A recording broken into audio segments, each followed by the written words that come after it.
Hola, hola chicos, ¿cómo están? ¿Qué tal? Bienvenidos a esta nueva clase de historia. Yo soy Ana González, tu profesora de historia, y el día de hoy vamos a desarrollar la semana número 5, ¿no es cierto? La semana número 5, que es la semana de el Tahuantinsuyo hasta, desde el Tahuantinsuyo hasta las rebeliones criollas, ya es un montón. Hola, ¿cómo está la gente? Vamos a saludar por ahí. Ahí está, hola, ¿cómo estás? Milenka, ahí está Nayeli. Hola chicas, ¿cómo están? Como siempre, las chicas ahí están on fire. Eh, hola, hola, hola. Vamos a... Déjame un momentito, por favor, pequeñito, para poder tomar mi captura. ¿Ah? Ay, no, aquí no, por favor. Oh, no.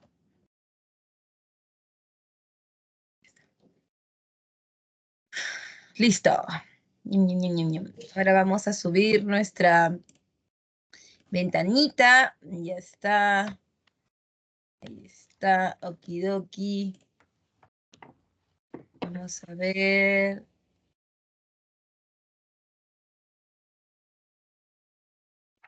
Ahí estamos. Ahí está Isha. Hola Isha, ¿cómo estás? Cassandra, ¿qué tal?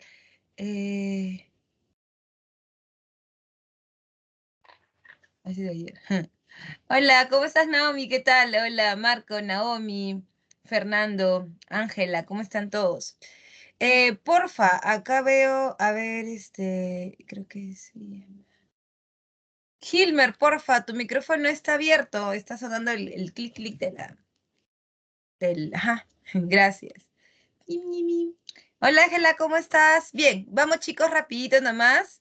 Vamos a desarrollar. Dime, por favor, si estás viendo mi pantalla. ¿Estás viendo? ¿Estás viendo? Déjame saber en el chat, por favor. ¿Se ve? ¿Se ve mi diapositiva? ¿Se ve mi diapositiva? Hola. ¿Se ve?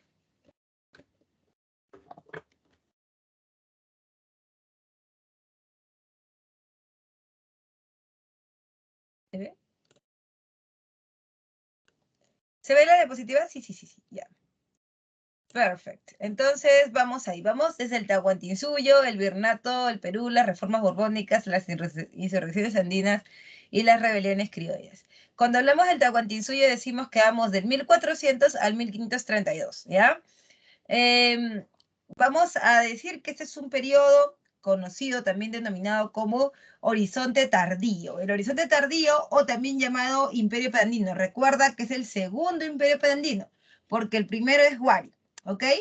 Entonces, es el segundo Imperio Pedandino. En cuanto a las regiones, está el Chinchaysuyo, que es lo que ves acá en el número 1, el moradito, que es la de mayor población y mayores tierras agrícolas, que va desde el Ecuador hasta prácticamente Ica. Luego tienes el Antisuyo, que es la selva alta, lo que ya colinda con la selva amazónica. El Collasuyo, que es la región más extensa ganadera, que es la que tú ves del nacimiento de los incas hacia Chile. Y por supuesto, el Contisuyo, ¿no? Que es este pequeñito, el número 4, chiquitito, ¿no? De la zona sur, costa sur del Perú. Ahora, oh, disculpa. Ahora bien, lo que voy a hacer mejor es, porque no veo tan bien, lo que voy a hacer es compartirlo como pantalla, ¿no?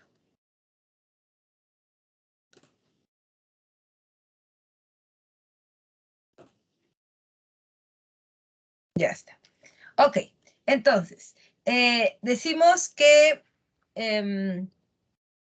también cuando hablamos de su extensión, decimos que por el norte colinda con el río Ancasmayo en Colombia. Por el este, la selva amazónica. No llega a tocar la selva amazónica porque si tú te das cuenta, vamos a ver, si tú te das cuenta, vas a ver que esto que está acá, esta frontera que está aquí, esta frontera es la cordillera de los Andes, ¿no es cierto? La cordillera de los Andes. Y esta cordillera es como la barrera natural, como la frontera natural que los incas, no es que no puedan cruzar, porque sí hay conexión con la Amazonía desde los Chavín. El tema es que no están colonizados, el tema es que no están anexados al imperio, ¿ok? Por otro lado, también está en el sur, el río Maule, en Chile, por supuesto, esto es lo que colinda. Por el oeste con el Océano Pacífico, ¿no es cierto? Por el oeste con el Océano Pacífico, ¿ya? Y en cuanto a los pueblos externos, ¿con qué pueblos externos vamos a entrar en conexión, ¿no? Con los pastos en la zona de Colombia, también ahí vamos a encontrar a los diaguitas, huarpes, cuyos en Argentina y Chile. Y bueno, la capital definitivamente del imperio es el Cusco, y las ciudades que están dentro del imperio son denominadas yactas, ¿no? Son denominadas yactas, unidas estas por la red vial llamada Capañán. Ojo, Capañán desde los incas nada más, ¿ah? Porque antes simplemente es una red vial, ¿ya? Entonces, a seguir.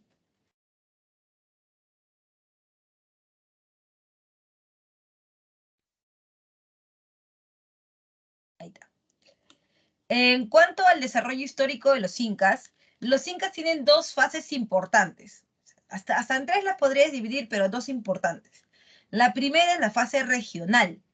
En la fase regional es el momento preciso en que los incas dejan de ser parte de los Tiahuanaco y se convierten a una sociedad independiente en el segundo intermedio, ¿no es cierto? Se rompe Tiahuanaco por el problema de las heladas, ¿no? Se rompe, y cuando se rompe necesitan buscar alimento porque el tema del abastecimiento está muy fuerte en ese momento, ¿no? Es por eso que de la meseta del Collao comienzan a bajar hacia los valles. El primer valle que van a encontrar es el Valle de la Camama, que tú conoces ahora como el Cusco. Por eso es que los incas luego se sientan en el Cusco. ¿Ya? Ahora, cuando los incas están en ese trayecto de asentarse en el Cusco, tienen algunos problemas, ¿no? En los intermedios, recuerdas, creo que en algún momento te lo había dicho, en los intermedios siempre hay conflictos, ¿no? Entre los pequeños pueblos. Esos conflictos han generado, ¿qué cosa? Han generado prácticamente ya a un ganador de todo esto, ¿no es cierto? Que serían los chancas, hasta que llegaron los incas. Cuando los incas llegan, forman un grupo de etnias, son un grupo llamado confederación, es como decir una liga, ¿no? Como lo que vimos la semana pasada, una liga, ¿ya? Es un grupo de etnias que se van a ir en contra de los chancas para poder liberarse. Los incas la van a liderar. Cuando esta confederación, liderada por los incas, gana a los chancas, es cuando los incas se convierten en un imperio. ¿Eso con quién ocurre? Con Pachacútec, que inicia y organiza el imperio tras vencer a los chancas. El hijo de Pachacútec, Tupac Yupanqui, cuando era Auqui de Pachacútec, ¿no? Genera conquistas desde que es Auqui, ¿no? Inclusive el tema de los chimúes también, ¿no? Y por otro lado está Huayna Cápac. Huayna Cápac Zapayaninca Viejo es el padre de Huáscar y Atahualpa. Él lleva la máxima expansión por el norte del Tahuantinsuyo, y tras su muerte las panacas luchan por el poder. ¿Cuál es el tema con las panacas? Lo que pasa es que cuando Huayna Cápac Zapayaninca Viejo llega al norte, ¿no? Él lo hace con su Auqui heredero. El Auqui heredero es el hijo de Zapainca, el hijo de Zapainca, pero de su familia del Cusco. Es decir, él tiene una familia nuclear en el Cusco, ¿no? Con su familia principal, con donde está la Coya, ¿no? Y sus hijos legítimos. O sea, los hijos legítimos de él son con la Coya. En el Cusco él tampoco no pasa mucho tiempo, ¿no? Él va un tiempo, tiene hijos, regresa, se va a sus campañas militares. No es que vive en el Cusco tampoco, ¿no? Pero además de ella tiene otras mujeres, ¿no? Que son también llamadas las chipacoyas o mujeres por segundo, digamos que las mujeres de segundo plano, ¿no? Que tampoco son cualquier persona, son mujeres de élite. Por lo general, Zapa Inca tiene estos matrimonios de segundo orden para crear alianzas, ¿no? Para evitar las invasiones y permitir más colonizaciones. Entonces, se puede hacer expansión por guerra, se puede hacer expansión por matrimonio. Entonces, Zapallán Inca tiene varias esposas, ¿no? En el norte. Ahí está la mamá de Atahualpa, por ejemplo. La mamá de Atahualpa no es cualquier persona, o sea, no es que él nace en Tomebamba, que eso ya es Ecuador, em, pero su familia es una familia guerrera, porque las élites del norte son élites guerreras. Recuerda que tienen herencia de los chimúes, de los moches, ¿no? Herencia. Entonces, ahí nace Atahualpa. Atahualpa crece y se desarrolla como con todos los beneficios que significa o que tiene ser hijo de Sapa Inca, ¿no? Como por ejemplo no militar, no tributar, etcétera. Y Huáscar crece de la misma manera, pero en el Cusco, ¿no? Rodeado de la familia real, de la panaca imperial, con sus hermanos, aunque él no iba a ser el sucesor de su padre. Ahora, cuando se elige el Auqui heredero es cuando el Sapa Inca está vivo, porque la idea es que haga con el Auqui heredero que haga correinado, o sea, que gobiernen juntos, que sea como su secretario, que sea como su vicepresidente, una cosa así, ¿no? Que vaya mirando, o sea, están juntos los dos en el mismo momento. Ahora, en el caso de la actividad, ¿a qué se va a dedicar el Auqui heredero? A mirar, a acompañar, a aprender. Cuando Zapayán Inca ya no esté, cuando Huayna Cápac ya no esté, era su Auqui heredero el que tomaría la posta, pero no vendría a aprender cómo gobernar, sino sabría cómo hacerlo, ¿no es cierto? Y eso es básicamente lo que se hace cuando se elige al Auqui heredero en la ceremonia del Huarachico o Huarachicuy. La fiesta del calzoncillo, en donde solo participan los hijos legítimos de Sapa Inca, es decir, los hijos de Sapa Inca y su colla, no los de las Chipacoyas. Ellos no participan. Ellos pueden tener otros cargos, pero no pueden llegar al trono imperial. Entonces, en ese sentido, el elegido no es ni Huáscar ni Atahualpa, el elegido es Ninan Coyuchi. Ninan Coyuchi se va con su padre al norte porque la expansión es hacia el norte, ¿no? Se va con su padre al norte, pero estamos 1495, 96, y para 1492 los españoles, bueno, los europeos han llegado a América del Centro, pero no solamente han llegado ellos, su religión y su lengua, también han llegado las enfermedades. Y conforme los incas vayan subiendo y ellos vayan bajando en Centroamérica, porque van a estar en Cuba, luego en Panamá, ¿no es cierto? Van a ir bajando las enfermedades, también van a ir diseminándose hacia el sur y hacia el norte. Entonces, la enfermedad, ¡pum!, los agarra a ellos, a Huayna Cápac y Ninan Coyuchi en el norte, ¿no? Enferma Ninan Coyuchi y muere.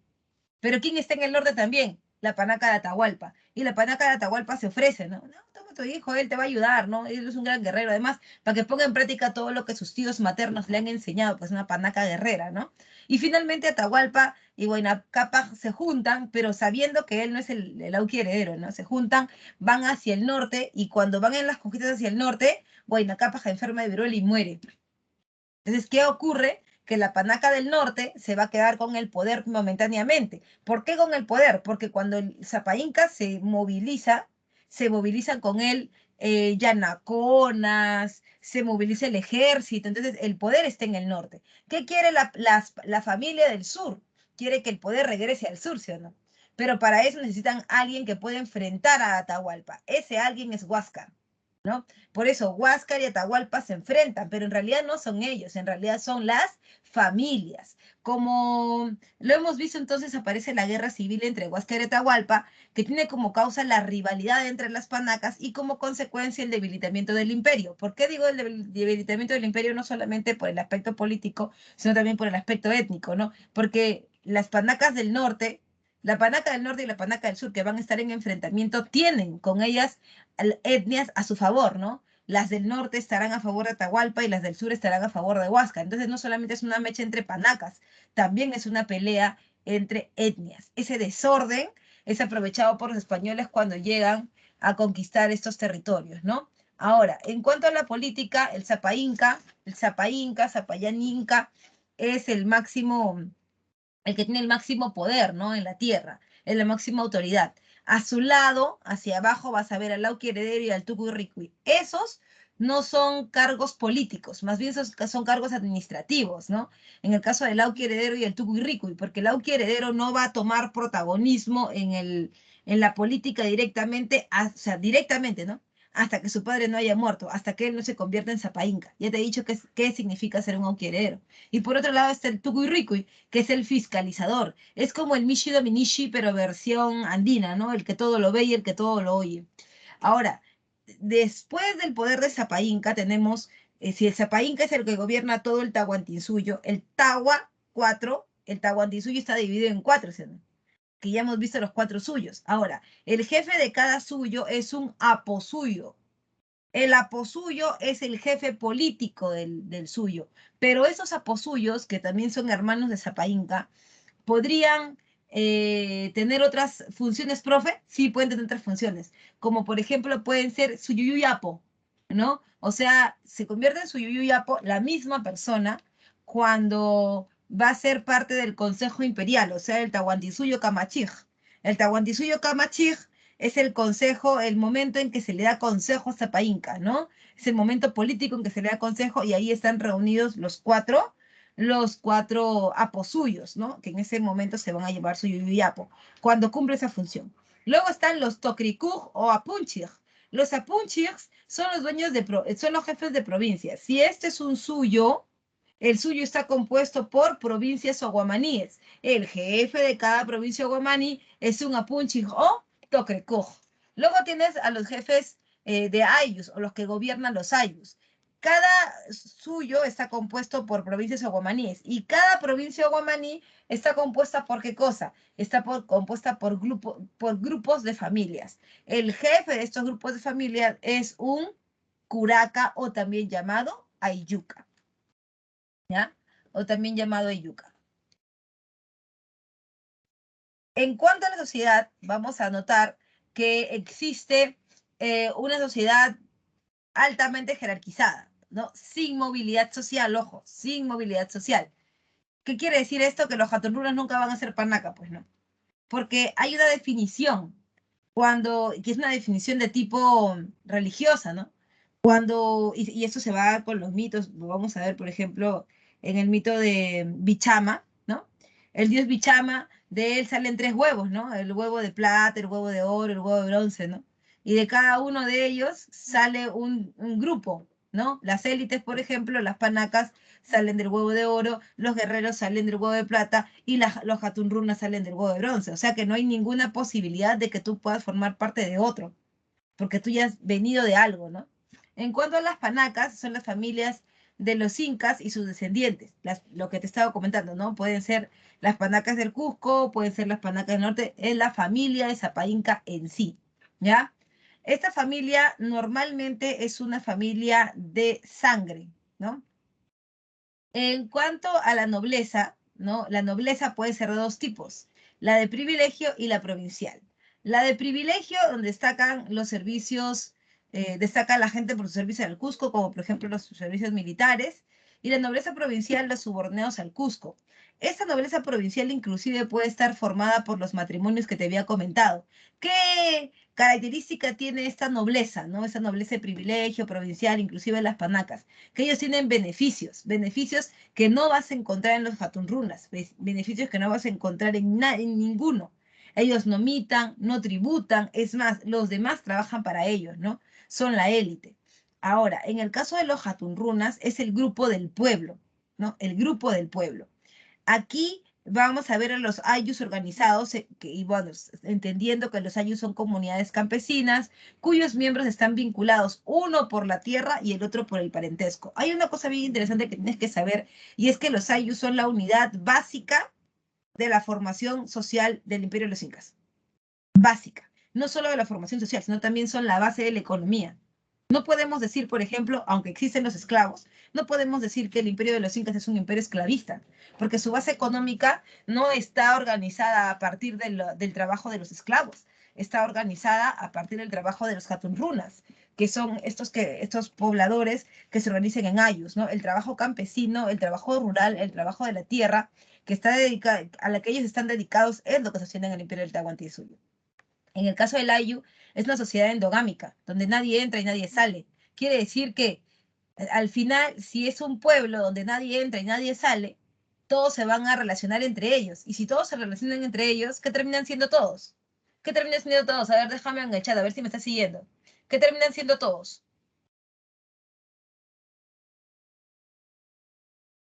Si todos se van a combinar entre ellos, ¿no?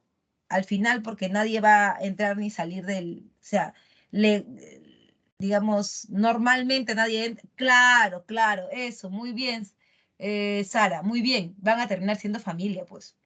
Ahora, ¿qué significa que terminen siendo familia? Significa que estos vínculos van a ser tan fuertes que cuando tengan algún problema interno, el Estado no va a necesitar meter la mano, pues.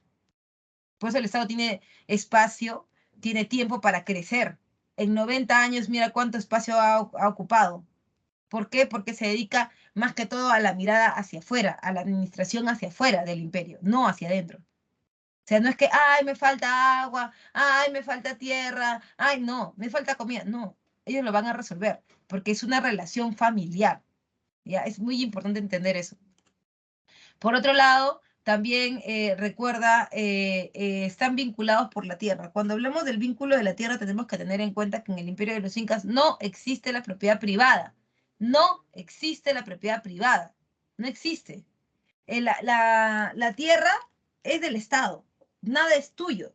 Aunque tú la utilices, aunque tú lo usufructes, no es tuyo.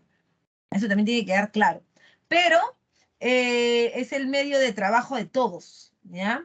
De aquí se elegían a los chasquis, o sea, de los Jatunrunas salen los chasquis más rápidos que WhatsApp, más rápidos que Telegram, ¿ya?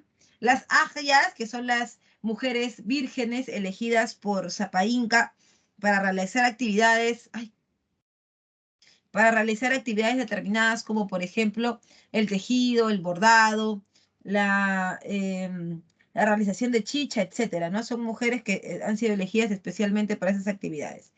Por otro lado, también recuerda,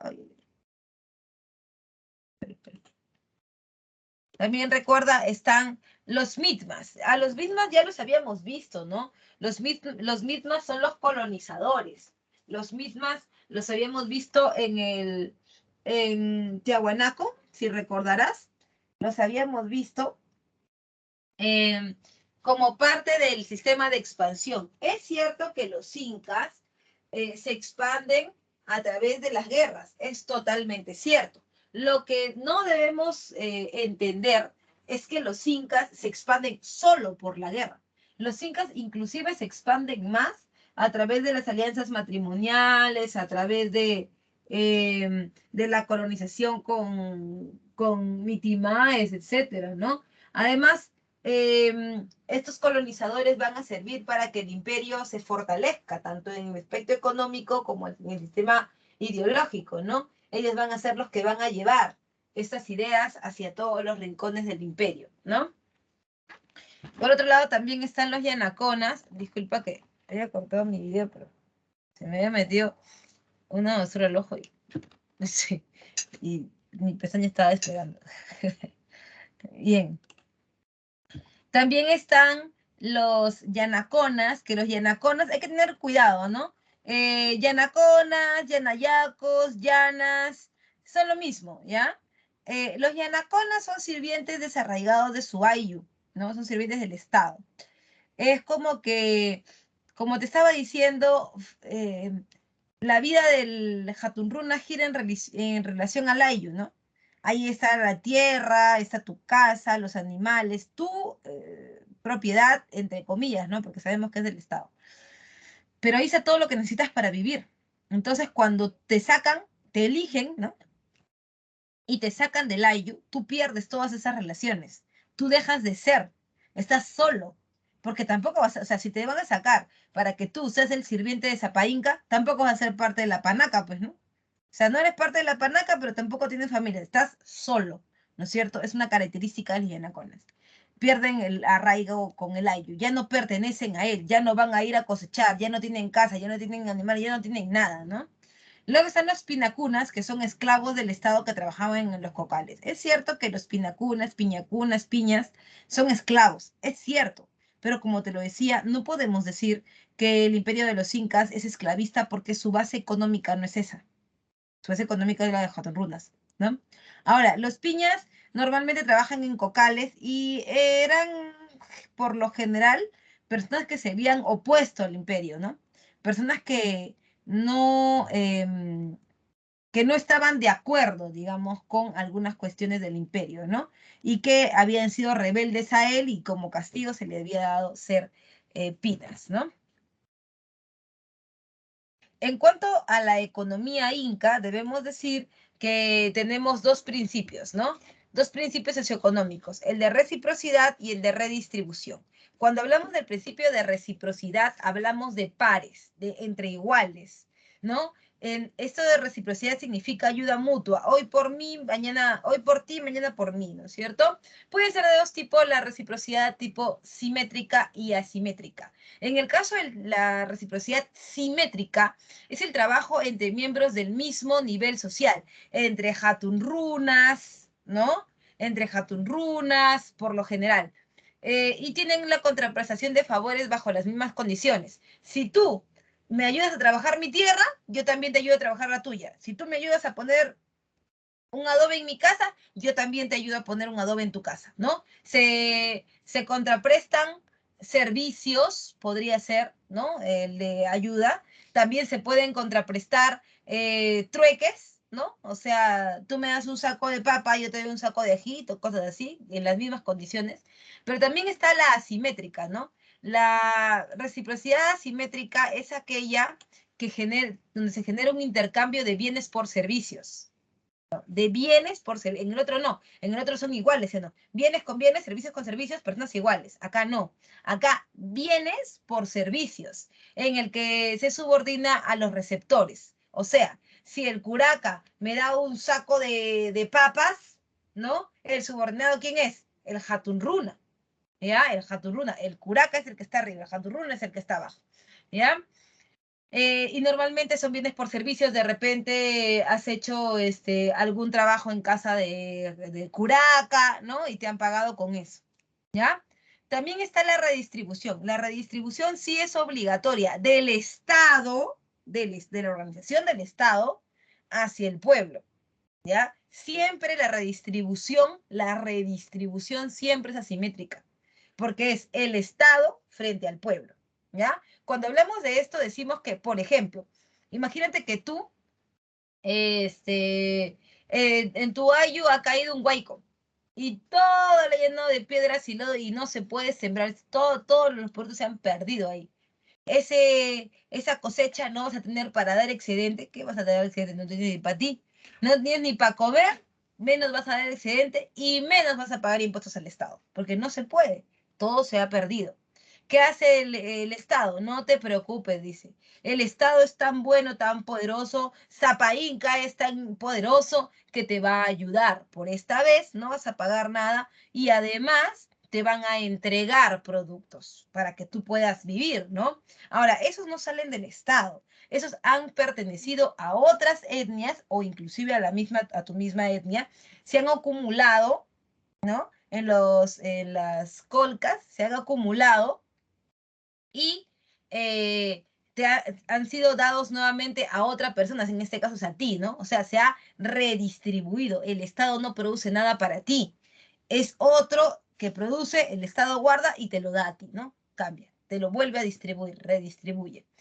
En el caso de las actividades económicas, la ganadería básicamente es de camélidos, que puede servir para alimento, lana y transporte, y la textilería, que es el uso, que es para uso familiar o estatal, en los ayahuasis. Si es estatal, es en los ayahuasis. Si es familiar, es en los chorrillos. ¿Ya? Seguimos. Ahorita ya para ir a las preguntas. Vamos, en el caso de la agricultura, es la principal actividad del imperio. En esta agricultura se usan diferentes tecnologías agrícolas como el control vertical de los pisos ecológicos. Podemos hablar del control vertical cuando hablamos de los andenes de Moray. Profe, ¿por qué? Habíamos visto que el control vertical se hacía ¿dónde? En diferentes pisos altitudinales, ¿sí o no? Eran los tiahuanacos los que elegían el piso, los que elegían el producto y allí colonizaban. En este caso, los incas han hecho un laboratorio agrícola. Ese laboratorio agrícola que cumple la misma función que los enclaves, que cumple la misma función de los pisos ecológicos, se ha hecho en un solo lugar, ¿no es cierto? Que son los andenes de Moray. En los andenes de Moray se han puesto diferentes productos de diferentes pisos altitudinales para ver si se pueden reproducir en un solo lugar. Y efectivamente, muchos de ellos sí tuvieron éxito, ¿no es cierto? El Andenes de Moray, el famoso laboratorio agrícola de los incas. En cuanto a la distribución de tierras, tienes que tomar en cuenta, como ya te lo he dicho, que las tierras no son propiedad de nadie, solo son propiedad del Estado, no hay propiedad privada. Las tierras del Inca, por ejemplo, son las parcelas que le pertenecen al Estado, obviamente, porque todas le pertenecen, pero sobre todo esas tierras sirven para las panacas, ¿no? Para que sean mantenidos con los alimentos, las panacas y los señores étnicos otorgados por el Inca. ¿Eso qué quiere decir? Que esas tierras son como tierras de élite, ¿no? Son como tierras em, son como las tierras más pitucas que dan el mejor producto, que son las mejores, que te dan los alimentos más ricos, más grandes, más vistosos, ¿no? Y son para la gente de la élite. Luego tienes al pueblo, o sea, bueno, luego tienes, disculpa, las tierras del sol. Las tierras del sol son para el culto, ¿no? Para las ceremonias religiosas. Claro que no vas a poner cualquier producto ahí, tienes que poner productos que estén bien, en buenas condiciones, que sean de mejor calidad, ¿no? Y finalmente están las tierras del pueblo. Y esas son llamadas, pueden ser divididas, disculpas, en sapsi y en topos. Los topos son las tierras que se le entregan al nacer a los niños, ¿no? Ojo, en calidad de préstamo, ninguna es propiedad privada. Los topos pueden ser en cantidades, uno para los hombres y medio para las mujeres. Te dan tu casita, tu animalito, tu topo, que es como tu jardincito, y ahí tú cultivas para tú poder mantenerte, ¿no? Porque el Estado no te mantiene. Pero, ¿qué es un SAPSI, profe? Es la tierra comunal. Es como si tú tuvieras, todo tu barrio tiene su jardincito, su casita, su animalito para poder vivir. Pero eso alcanza solamente para mantenerte a ti. Tienes que tener excedente de producción para que tú puedas dar tu tributo, que es obligatorio dárselo al Estado. Pero ¿cómo lo haremos, profesora? Ahí se ha puesto un SAPSI, que es una tierra comunal, como si fuera un parque en tu barrio, ¿no? Y todos van, cultivan ahí, lo que sacan se lo entregan a Zapainca. De esa manera se encargan, uno, que todos trabajen y dos, que nadie se quede sin tributar, ¿no? Cuando hablemos de las formas de trabajo colectivo, decimos que son Mita, Aini y Minca, básicamente. Hay otras, ¿no? Como la Chunca, pero no lo vamos a ver acá. Ahí puedes preguntar en el multichat de repente, profe, puede verme la chunca, ¿no? Pero vamos a poner tres acá, ¿no? La primera es la mita. La mita es el trabajo obligatorio de todos los jaturunos en favor del Estado. Puedes trabajar en la agricultura, puedes trabajar en la minería, puedes trabajar en la textilería. Hay diferentes tipos de mitas, ¿ya? Para cada cosa que el Estado necesitara. Por otro lado, también está el AINI. El AINI, vamos a ponerlo acá, ayuda mutua, ¿ok? Se puede escribir acá. No se puede. Ya. Aini, ayuda mutua, ¿no es cierto? Hoy por ti, mañana por mí, la prestación de servicios y mano de obra. Y luego la MINCA, que es el trabajo colectivo y obligatorio en favor del AYU, ¿no? Es el trabajo colectivo y obligatorio en favor del AYU. Por ejemplo, nosotros tenemos nuestros topos, ¿no? Nuestros topos se riegan con un canal que viene desde la zona norte, ¿ya? Por ese canal viene el agua. Pero ¿qué pasa? Que hay momentos del año, como en el verano, por ejemplo, que el canal se llena de basura, de piedras, porque viene poca agua. Entonces, ¿qué pasa? En ese momento es cuando aprovechamos todos los del AIU, todos sin excepción, y nos vamos a trabajar en una faena para limpiar ese canal. ¿Por qué? Porque si cuando el agua venga con fuerza, se va a arrastrar la tierra, las ramas, las piedras, ¿y qué va a ocurrir? Eso va a generar un huaico y va a tapar todo. Entonces, como a todos nos va a beneficiar que eso esté limpio, todos lo vamos a ir a trabajar. Ese trabajo comunitario en favor de todos se conoce como MINCA. Ya, se conoce como MINCA. En cuanto a las manifestaciones culturales, disculpa, a ver, también se intercambia entre piñas. No, no hay intercambio entre piñas. Los piñas no son parte de los jatunrunas, si te das cuenta. Los piñas son una categoría aparte. Y en esa categoría aparte, solo el Estado tiene control sobre ellos. Los pinas no son libres. Los pinas no son como un Hatunruna que él puede generar condiciones, relaciones entre otros, ¿no? Ellos no. Ellos son prácticamente un objeto del imperio, ¿no? No tienen libertades para... En cuanto a las manifestaciones culturales, recuerda, está la religión, es una religión politeísta y panteísta porque usa muchos dioses panteístas porque los dioses pertenecen a la naturaleza. Su dios oficial es el Inti, ¿ya? Ojo, es el dios oficial, pero no es el único. En realidad, los Ayus, en realidad las etnias pueden tener los dioses que ellos quieran, pero el principal, pues, es el Inti, ¿no? En cuanto a la arquitectura, es monumental, es simétrica, ¿no? Porque guarda armonía entre sus espacios. Es megalítica, porque son gigantes. Es poligonal, eso es muy importante, porque la aparición del ángulo es un aporte de los incas, ¿no? Si tú te das cuenta, las construcciones de los Tiahuanaco, que de allá vienen los incas, las construcciones de los Tiahuanaco son más rústicas, ¿no? Más rudimentarias, más redondas, que están obligadas a que cuando van a unir una pieza tienen que ponerle ahí una amalgama en el medio, ¿no? Llamada grapas de cobre, ¿no? Que es volver líquido el metal para juntar dos superficies. Acá no, porque acá se pule la piedra hasta que la piedra genere un ángulo. Ese ángulo empata muy bien con la otra pieza que también es angulada y ya no hay necesidad de tener ningún tipo de pegamento, si lo quieres llamar así, ¿ya? Por otro lado, también están las piedras talladas y superpuestas, lo que te decía, en espacios como el Coricancho, Ollantaytambo, Machu Picchu, entre otros. En el caso de la textilería, como te había comentado, está en los dos tipos de textiles. El cumbi, que es el tejido fino para las panacas reales, para la nobleza, y la abasca, que es el tejido rudimentario para la gente del pueblo. En el caso del cumbi, ese se va a hacer de forma en producción estatal, o sea, las ajias, mientras que la abasca se va a hacer en los chorrillos, que son las unidades familiares, ¿no? En cuanto a a la educación formal, ¿no? A la educación formal, está dirigida solo hacia la nobleza, solo los nobles se educan, y solo los nobles hombres, obviamente, ¿no? Se va a realizar en el Yachayhuasi, en la Casa del Saber, con maestros como los amautas, ¿no? ¿Cuál es el objetivo de esta educación formal? El objetivo es mantener el orden social y preservar la administración inca, es mantener el control de la población, entender cómo son, cómo se les puede controlar y, por supuesto, cómo se puede administrar todos los bienes en relación a ellos, ¿no?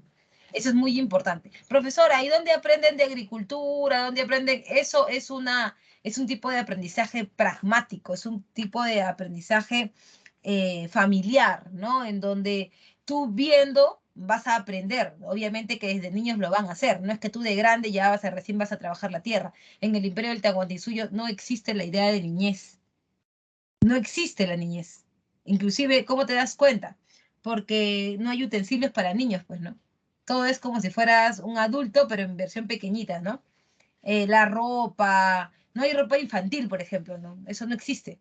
Existe cumbia o vasca, y la vasca y para todos igualito, pero más chiquito, ¿no? Los niños desde muy pequeños trabajan la tierra. Entonces no es que, ay, porque es chiquitito, pobrecito, no puede. No, ya desde que él comienza a crecer, va teniendo algunas tareas, ¿no? Que van generando que él, mirando, pueda aprender cómo es este sistema, ¿no? Y está la cerámica donde básicamente destaca el urpo guaríbalo, que es esta forma de cerámica con pico en la base, ¿no? Normalmente se utiliza para las mincas.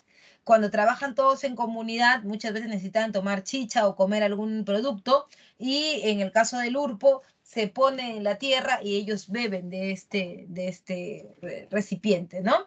Muy bien, seguimos entonces. Bien, hasta aquí quiero hacer una pausa y preguntarte si todo está bien, si hay algo que no has entendido, algo que me quieras preguntar, o si de plano todo quedó claro, ¿no? Déjame tu dedito arriba, abre tu micrófono si quieres preguntar o si me quieres decir todo bien, o si no, también lo puedes dejar en el chat, ¿no es cierto?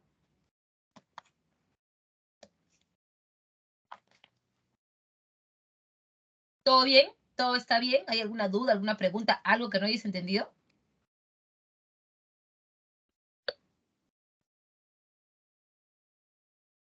Supay. No, los incas no tienen idea del mundo del infierno. Supay significa demonio, ¿no? Los indios no tienen idea o sea, su cosmovisión religiosa es tripartita, ¿no? Está el Hanan Pacha, el mundo de arriba, el Kai Pacha, el mundo de aquí y ahora, y el Uku Pacha, el mundo de abajo. Pero el mundo de abajo no implica que hay un infierno, que es el mundo de los muertos, ¿no? Supay es demonio, pero para los indios no existe el demonio. Para los indios, o sea, el demonio es una idea muy católica, es una idea muy occidental, ¿no? Ahorita de Minca, ahorita. Es una idea muy occidental. Entonces, es cuando llegan los españoles que aparece esa idea del Supay. Antes no hablan de eso, no existe la idea, porque en el mundo de abajo no viven los muertos por si acaso. Los muertos viven en el Kai Pacha, en el mundo de aquí y de ahora. En el mundo de aquí y ahora viven los vivos y los muertos, comparten. Por eso es que cuando alguien habla en tu familia, de repente, que tiene familia en provincia, sobre todo en la sierra, dicen, tienen como cuentos espectaculares, ¿no? De que me agarró el brazo, ¿no? Me habló, sentí que caminaban, sentí los pasos afuera, ¿no? Porque para ellos esta idea de la convivencia entre el vivo y el muerto es normal. En el mundo de abajo también no viven muertos, en el mundo de abajo viven los dioses, la Pachamama, la Mamacocha, ¿no? O sea, no existe esta idea de que, de que el Supay es el dios de los muertos, no existe esa idea. Por lo menos en el Tahuantinsuyo no. ¿No? Después tal vez en las huacas, ¿no? El Aini es la ayuda mutua. Tú eres mi vecino, pero al mismo tiempo eres mi primo. Se te vuela la calamina que es tu techo. ¿Qué hago yo? Te ayudo a poner otra. Porque sé que tú en algún momento me vas a ayudar a mí también a poner otra. Esa es la actividad, es el Aini, ¿no? La ayuda mutua. Hoy por ti, mañana por mí. Profesora, y económicamente lo puedo ver como si fuera como si fuera reciprocidad simétrica, claro. El trabajo se llama Aini. La actividad económica, ¿no? Es la reciprocidad. Los mitmas los mitmas no vivían en la frontera del Tahuantinsuyo. Los mitmas pueden ser llevados a cualquier parte del Tahuantinsuyo. Los mitmas son colonizadores y es el imperio el que decide dónde van a ir. Puede haber una población rebelde en la selva central, ¿no? Que no es frontera con nada. Entonces, además, ¿frontera a qué te refieres? ¿A frontera fuera o sea, en los contornos del Tahuantinsuyo o en los contornos de las yactas? Eso también hay que verlo, ¿no? Pero en realidad no es que ellos vivan en un lugar, es que el imperio los controla y los distribuye, ¿no? Los distribuye, no, no. Podría haber alguno, ¿no? Que algún pueblo se ha rebelado cerca de la frontera y van a ir ahí para colonizar, para hacerlos entender que están mal, pero de ahí a que solo sirvan para eso, no. Las panacas son las familias reales, ¿no? Zapainca tiene una gran familia real, padre, madre, hermanos. No, la minca no es reciprocidad porque la minca es de todos para todos. Reciprocidad significa cuando yo hago algo por alguien y ese alguien hace algo por mí. Eso es reciprocidad. Pero la minca no es reciprocidad. La minca es un trabajo comunal. No, no entra en ninguno de los que hemos visto. La minca es de todos y para todos.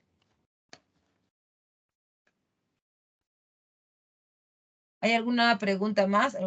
Ojo, me pica. Ay. ¿Hay otra pregunta? ¿Alguien que no haya entendido algo? Ay, mi ojito. ¿Todo bien? ¿Todo bien? ¿Seguimos avanzando? Ay, disculpa que apague mi cámara, pero me está llorando este ojito. Lo que pasa es que mi pestaña postiza se ha metido, creo que, en mi ojo. Yo tengo los ojos bien chiquititos, entonces, cuando no me pongo pestañas se hace así. Bien.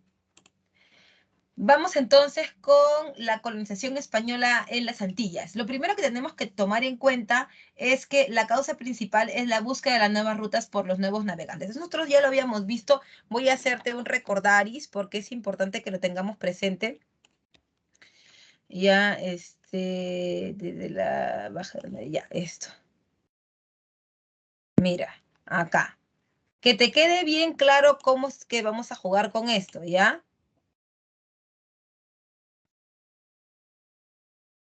Es durante el gobierno de Pachacútec, ¿no? Cuando Pachacútec toma el poder en el periodo del Curacazo, después del Curacazo se lleva a cabo la Confederación.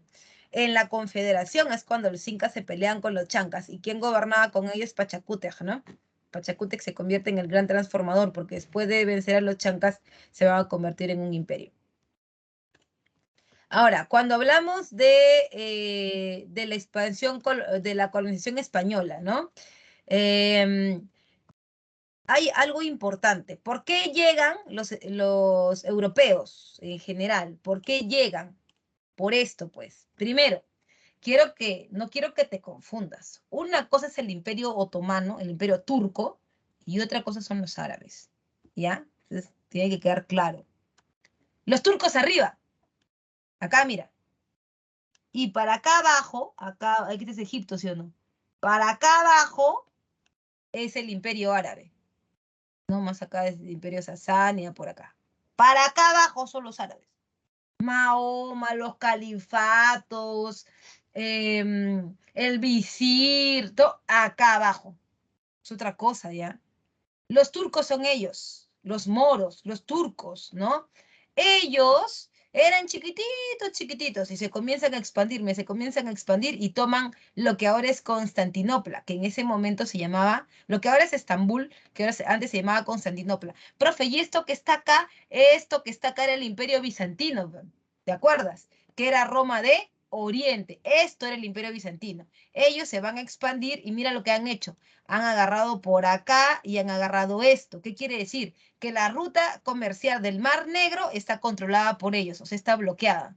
La ruta del Mediterráneo está controlada por ellos, o sea, está bloqueada. La ruta de Constantinopla está controlada por ellos, o sea, está bloqueada.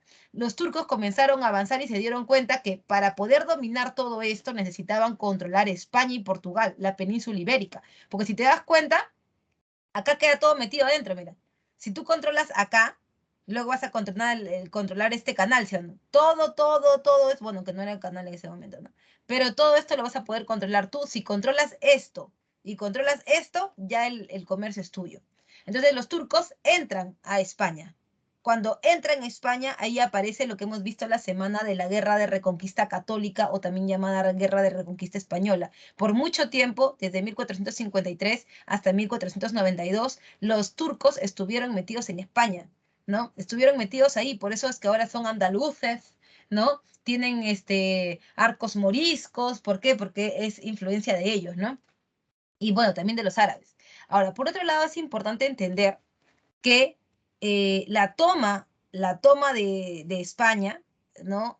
Va a generar la necesidad de buscar nuevas rutas de comercio, ¿no? No es que ya cuando toman Constantinopla ya recién buscan, no, ellos están buscando desde antes, pero el problema es ahora que están más cerrados que nunca. Si aquí han tomado España, ¿qué ha pasado? Portugal ha dicho, uy, no, ya tomaron acá, ¿ahora qué hacemos? Tengo que irme por acá, bordea el África y se va a buscar las rutas comerciales de Oriente, que son la India y China, ¿no? La ruta de la seda y la ruta de las especias. Se va por acá y bueno, después se desvía, llega al Brasil y demás, pero toma esta ruta. España no puede tomar esta ruta y es de Portugal. Tampoco puede tomar esta ruta porque están los turcos. ¿Qué tiene que hacer? Dar la vuelta. Pues si Cristóbal Colón dice, ¿no? La tierra no es plana, la tierra es achatada en los polos y ensanchada en el Ecuador, con lo que podemos decir que damos la vuelta. Y si damos la vuelta, como ellos creían que solamente existía esto, no tenían experiencia en planos de América, ¿no? No existía eso para ellos, o sea, en planos no existía. Entonces, ¿qué es lo que va a hacer? Él piensa que dando la vuelta, lo primero que va a tocar es la India, ¿no? Así el otro lado, lo primero que va a tocar es la India, pero en realidad no toca la India, pues lo primero que toca es América. Y él cree que está en la India porque hay todo lo que está buscando. Son las Indias occidentales, ¿no? Entonces, una vez que se liberan los españoles se aparece la guerra de Reconquista, recién es que hay una gran explosión de los navegantes en España, ¿no?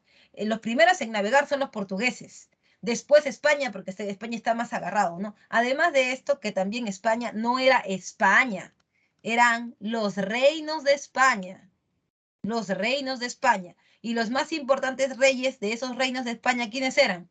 El de Castilla y el de Aragón. Ahora ahí viven un montón, ¿no? Toledo, Andalucía, Castilla, Aragón, ¿no? Hay un montón. Pero, ¿cuál es el tema? Para ese momento, como te lo expliqué en la clase pasada, son monarquías autoritarias. O sea, son monarquías que dominan dentro nomás, dentro de sus reinos, ¿no? Para poder votar a los turcos y hacer todo esto, ¿qué se necesita? Se necesita que haya una corona fuerte. esta corona fuerte es la unión de estos dos reinos. ¿Quién justifica la unión de los dos reinos? La Iglesia Católica, por eso son los reyes católicos, ¿no? Los reyes católicos, en este caso Isabel de Castilla y Fernando de Aragón, van a impulsar los viajes de exploración, en este caso de Cristóbal Colón. Claro que en la práctica solo es Isabel, ¿no? Que entrega sus joyas de la corona, se aparece en la pinta la niña de Santa María, ¿no? Y se da el viaje de exploración de Colón. Por eso cuando Colón va a salir, ¿no?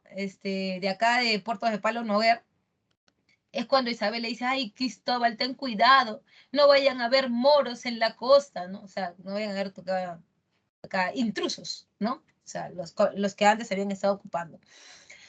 Y bueno, se da la capitulación de Santa Fe, que es un permiso. ¿Por qué es un permiso? Porque se supone que todo lo que hay en la tierra lo ha creado Dios. Y si estos reyes están bendecidos por la iglesia, entonces son como los administradores de la tierra, de las propiedades de Dios en la tierra. Entonces, aquí tienes que pedirle permiso a ellos para poder viajar. En ese caso, aparece la capitulación de Santa Fe, en donde Colón obtendría el 10% de todas las riquezas que estuvieran en estos viajes, y el resto sería para la corona, ¿no? Tomando en cuenta que del resto existe un porcentaje que es inamovible, ¿no? Que es el quinto real, el 20% o la quinta parte de todo lo conseguido en este lugar es para la corona en crudo, así, para la caja real, ¿no? Y para los reyes todo lo que sobra, ¿no? Que puede ser más o menos. Por otro lado, también recuerda que a base de estos viajes se conoce el Tahuantinsuyo, ¿no? Se conoce el Tahuantinsuyo. ¿Cuáles son las causas? Una, la expansión europea. La segunda, la crisis del imperio, que ya sabes tú, se había dado por el enfrentamiento entre las etnias y bueno, los incas, que son las panacas que están peleando. Y por supuesto, el grupo este de etnias, porque en realidad las etnias no pelean porque amen a Atahualpa o amen a Huáscar. Lo que están haciendo es querer liberarse. Eso están haciendo, ¿no? Porque hay que ser sinceros, nadie quería estar en el Tahuantinsuyo, a nadie le gusta ser el segundón. Y en el Tahuantinsuyo se ha romantizado la idea de los incas, pero en realidad nadie quería a los incas. Ni su vieja los quería, o sea, era la verdad. Era gente que te obligaba a hacer cosas que no querías. Era tu verdugo. Por más que sea un indio como tú, ¿no? Un natural como tú, al final termina siendo el que te somete. Entonces, no importa que se parezca a ti, importa la acción que está realizando, ¿no? Y por eso las etnias se quieren sublevar, pues, ¿no? Sometidas al imperio. Allí vamos a encontrar la empresa de Levante de Pizarro, ¿no? La pregunta es, ¿por qué Pizarro viene a América? ¿Qué quiere acá? ¿Qué quiere Pizarro? ¿Por qué viene en su primer viaje? Ojo, que ellos vienen, Pizarro, Almagro, Luque y la gente que viene con ellos, que luego se van a llamar encomenderos, no vienen no vienen como Colón con permiso, ¿eh? Vienen sin permiso. Ellos vienen por su cuenta. Ellos querían ser ricos, ¿no? Por su cuenta. Pero ¿por qué vienen específicamente? ¿Qué quieren? Algo los debe motivar. ¿Qué quieren?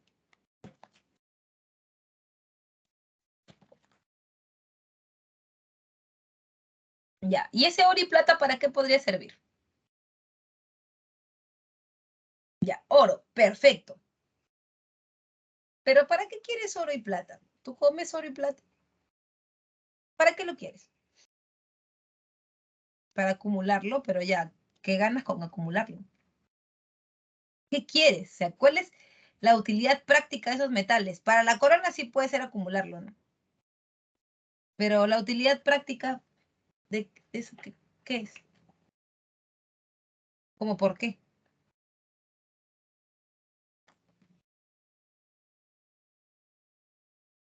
Claro, eso que dice Geraldine, lo máximo, Gerald. Quieren títulos de nobleza. O sea, hay dos formas de ser alguien en la sociedad moderna, la Europa moderna. En la Europa moderna, si tú no eres parte, ustedes no sé si se acuerdan, en la clase pasada hablamos acerca de la constitución de la sociedad, ¿no? Del antiguo régimen. Estaba pues la nobleza, el clero y el pueblo. Más nada, no hay más nada ahí. Nobleza, clero y pueblo. En la nobleza está el rey y sus cortes, ¿sí o no? Duques, condes, marqueses que antes habían sido señores feudales. No, no, no, no, no, no. Los burgueses son otra cosa, ¿ah? Los burgueses son otra cosa. Los burgueses son gente del pueblo. Y siempre será gente del pueblo. Así es. Nunca jamás tú vas a encontrar que un burgués es alguien con clase. No, nunca. Por eso los burgueses están en contra, pues, de los nobles, ¿no? Porque ya lo tienen hasta acá. O sea, tú no tienes plata, tú no chambeas, tú no nada, y solamente porque tienes ese nombre de duque y porque tu viejo te ha dejado ciertas cosas, ahora ya crees que eres más que yo. Porque la burguesía sale del pueblo. La burguesía es es una élite del pueblo, ¿no? Que finalmente termina siendo ilustrada y demás, pero lo que le revienta es que aunque tiene todo eso, la nobleza sigue siendo más que ellos. Por eso quieren romper el antiguo régimen. No hay que confundir. Los burgueses no son nobles. Ahora, los nobles muchas veces tenían sus propiedades y todo, pero estaban debajo del poder del rey. Y para que tú seas alguien en ese sistema, tú tienes que ser noble. Burgués no, porque no tienes prestigio, pues. Ya no tienes prestigio, tienes que luchar por él. Entonces, hay dos formas de conseguirlo. Que vengan los nobles, dice. Hay dos maneras de conseguirlo. Uno, que tu viejo haya sido, pues, ¿no? Que tu viejo haya sido duque, conde, marqués, y ya, pues tú también, ¿sí o no? Ya, y eres noble. O sea, pasas de frente, ¿no? Ingreso directo. Verdadero ingreso directo. ¿Ya? Y la otra es que tú compres tus títulos de nobleza. Sí se puede. Por eso viene, pues, porque Pizarro era un bastardo, pues, ¿no? Su viejo nunca lo reconoció, entonces él nunca podía ser nada, aunque su viejo tenía su titulito, ¿ah?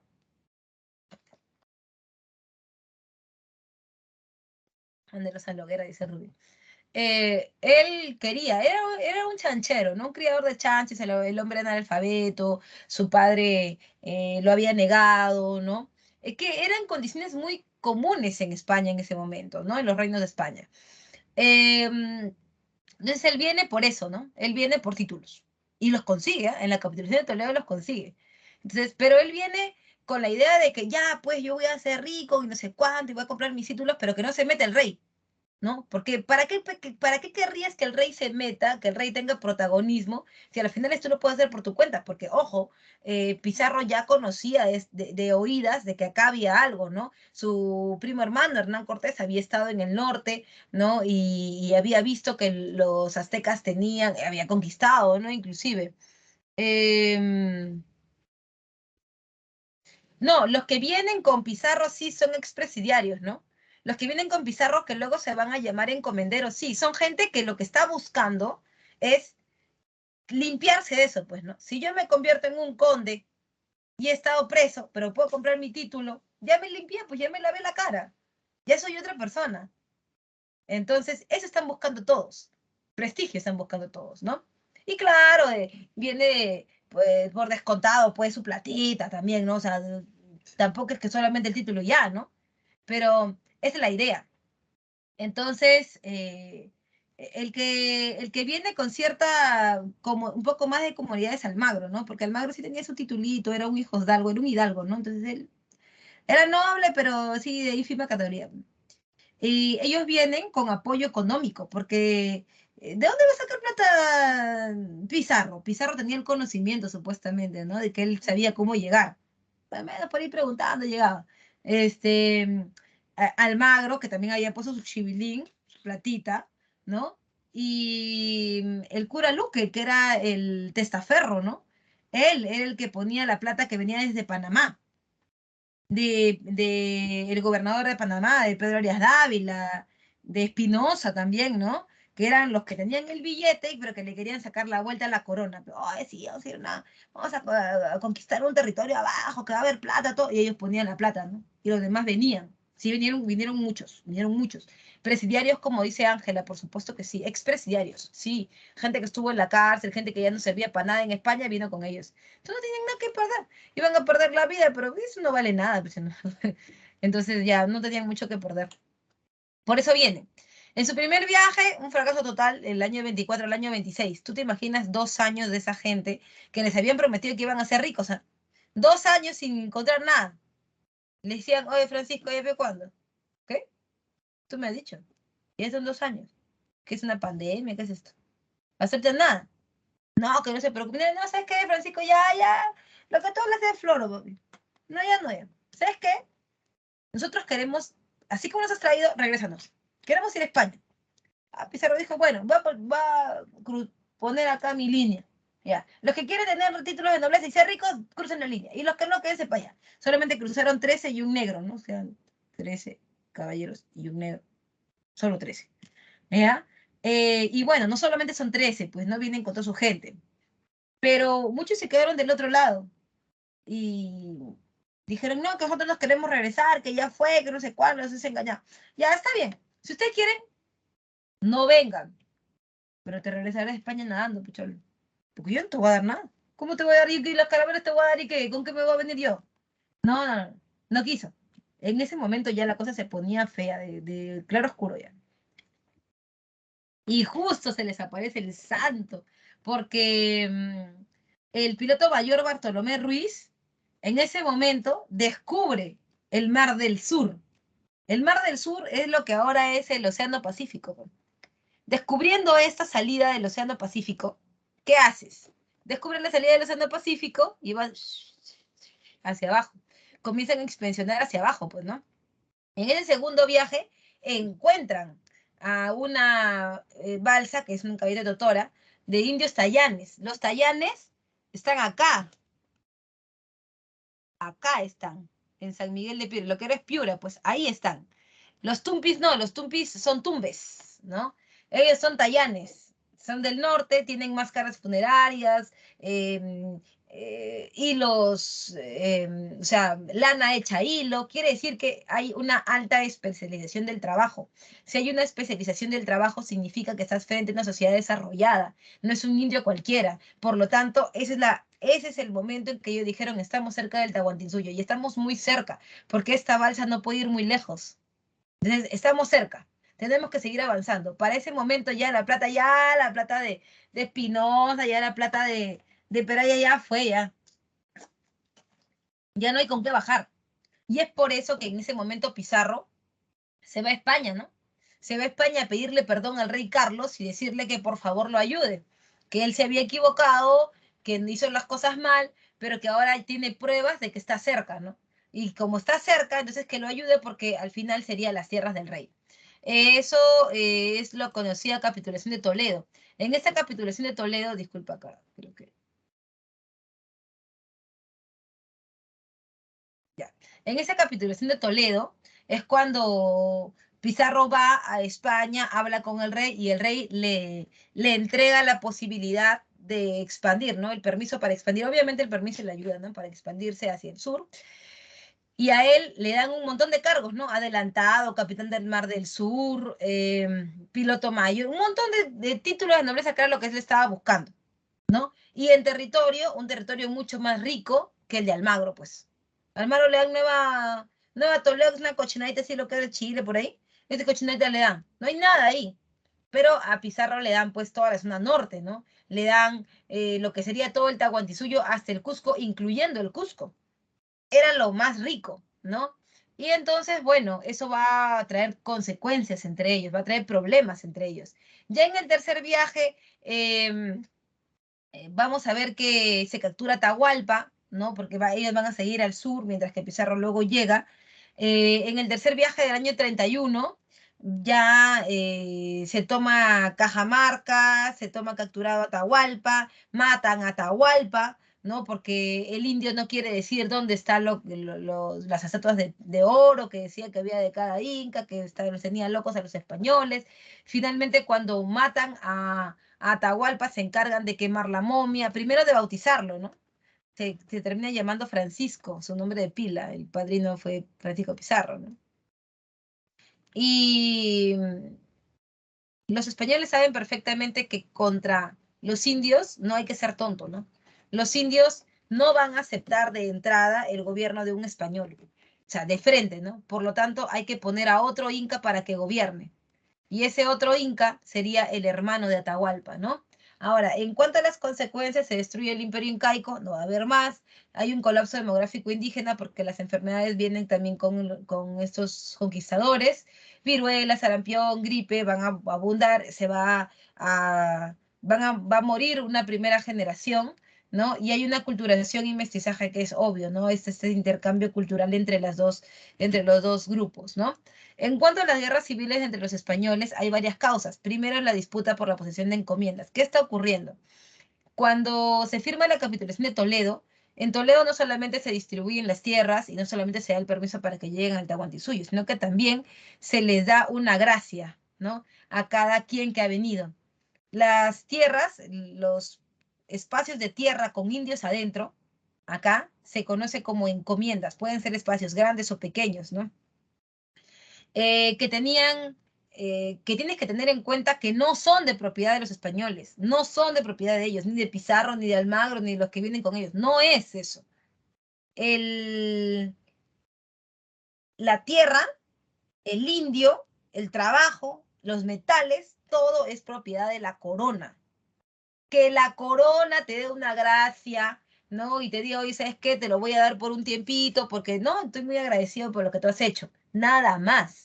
Ahora, hay tierras que son más ricas que otras, ¿no? El conjunto de encomiendas es una gobernación, ¿no? La de Nueva Castilla, la de Nueva Toledo, ¿ya? Ahora, hay gobernaciones que tienen encomiendas que son más ricas que otras, como te lo estaba diciendo con el caso del Cusco. Ahí van a empezar a pelear, ¿no? Pizarro con Almagro. Y también los encomenderos, que son estos que han venido con ellos, ¿no? Que tienen sus tierras pequeñas. Esas tierras pequeñas ellos las van a asumir como si fueran señores feudales. No, que ya que es mi tierra, yo mato a los indios, yo los exploto, no entrego el impuesto, ¿no? Me hago el vivo como si fuera un señor feudal en América. Lo que no era así. La corona nunca había dicho eso, pero ellos se creían señores feudales en América. La corona española entonces eh, le entregaba a un conquistador quien debía proteger a los indios, educarlos y evangelizarlos a cambio de un tributo. Los indios le daban tributo y también el encomendero entregaba tributo a la corona, que era el quinto real, ¿no? Ahora, en cuanto a las guerras, ¿se van a enfrentar por eso? Se van a enfrentar, sí. Entre el 38 y el 42, ¿no? Está la guerra de los conquistadores, Pizarro y Almagro, ¿no? Pizarro y Almagro se enfrentan por el Cusco, ¿no? Entre las batallas de Salinas y luego vamos a ver las demás, ¿no? Pero la batalla de Salinas es la principal, en donde Pizarro le da cuentas a Almagro de qué había pasado con la capitulación de Toledo y se da cuenta pues que a Pizarro le había tocado la mayor parte y que a Almagro no le había tocado nada y Almagro le dice, pero Francisco, ¿por qué me has hecho esto? Vuestra merced no se da cuenta. Yo lo he entregado todo eh, en esta expedición. Vuestra merced lo sabe. Yo tenía muchas cosas que perder, ¿eh? Porque yo era un hidalgo. Vuestra merced no era nadie. Disculpe que se os lo diga de esta manera, pero es la verdad. Yo he dejado todo, Francisco. Mis amigos, mi familia, mis chanchas, todo lo he dejado por vuestra merced. Que ahora me paga de esta manera, deme aunque sea el Cusco, que es lo que me conviene finalmente y lo que me convencería para dejar de hacer problemas. Y Francisco dice, no, bueno, pues si tú no quieres, no quieres, pues, vete. Francisco, yo no he venido a pelear, voy a ir a Nueva Toledo, si yo no encuentro nada, yo vengo y os mato, Francisco. Y verdad, ¿no? Se va, no encuentra nada, casi le sacan el otro ojo, más bien los indios, ¿no? Francisco, que yo no he encontrado nada, que recapacite, esta expedición me ha costado literalmente un ojo de la cara, y bueno, que al final Pizarro no le quiere dar nada y los pizarristas, que son los que están a favor de Pizarro, que también son encomenderos, matan a Almagro y los almagristas hacen lo propio con Pizarro, ¿no? O sea, es el fin de la hegemonía de los primeros conquistadores porque están muertos. Hay algunos también, hay algunos encomenderos que están insatisfechos porque se han hecho repartos de encomiendas muy ricas, ¿no? Como el de la Guainarina, que al final le ha tocado a unos pocos. Y también, ¿no? También están ahí, no, que yo también quiero, que no sé cuánto. En la batalla de Pucará se derrota a Hernández Girón y como consecuencia, porque la que lo derrota es la corona española llega porque hay mucho desorden, ¿no? Los encomenderos, después de la muerte de los conquistadores, los encomenderos están haciendo lo que les dé la gana, han matado, inclusive van a matar un pacificador, luego van a matar un virrey, es terrible, ¿no? La corona ha venido, los ha sofocado, pero ha habido otro problema, ¿no? Y el otro problema es que cuando la corona ha estado metida en esto, viendo qué es lo que está pasando, también han dado cuenta de algo, ¿no? Y se han dado cuenta que la realidad que se vive en América no se condice con las cuentas, ¿no? Con lo que ellos están mandando. Que en América hay muchos indios, que hay muchas tierras, pero que no se ve ahí, ¿no? No se ve para España. Entonces, por eso es que el rey Carlos decide, se acabó, ya no más, los encomenderos que se han creído que son señores feudales, esa no es su tierra, es mi tierra, pero ya se acabó, hasta aquí nomás llegaron. Por eso es que Carlos envía las leyes nuevas del 20 de noviembre de 2242 que buscaban eliminar la encomienda en la primera vida. O sea, se muere el encomendero y ahí quedó, no lo puede heredar. ¿Quién va a tomar esa tierra? La van a tomar la corona española. Y la corona española luego, con esas tierras, que más tarde que temprano van a ser todas, ¿no? Va a formar una nueva organización. Y esa nueva organización recién se llama virreinato. Lo que tú has visto antes recién es conquista, ¿no? No es el virreinato. El virreinato recién aparece cuando la corona toma posesión de todas las tierras.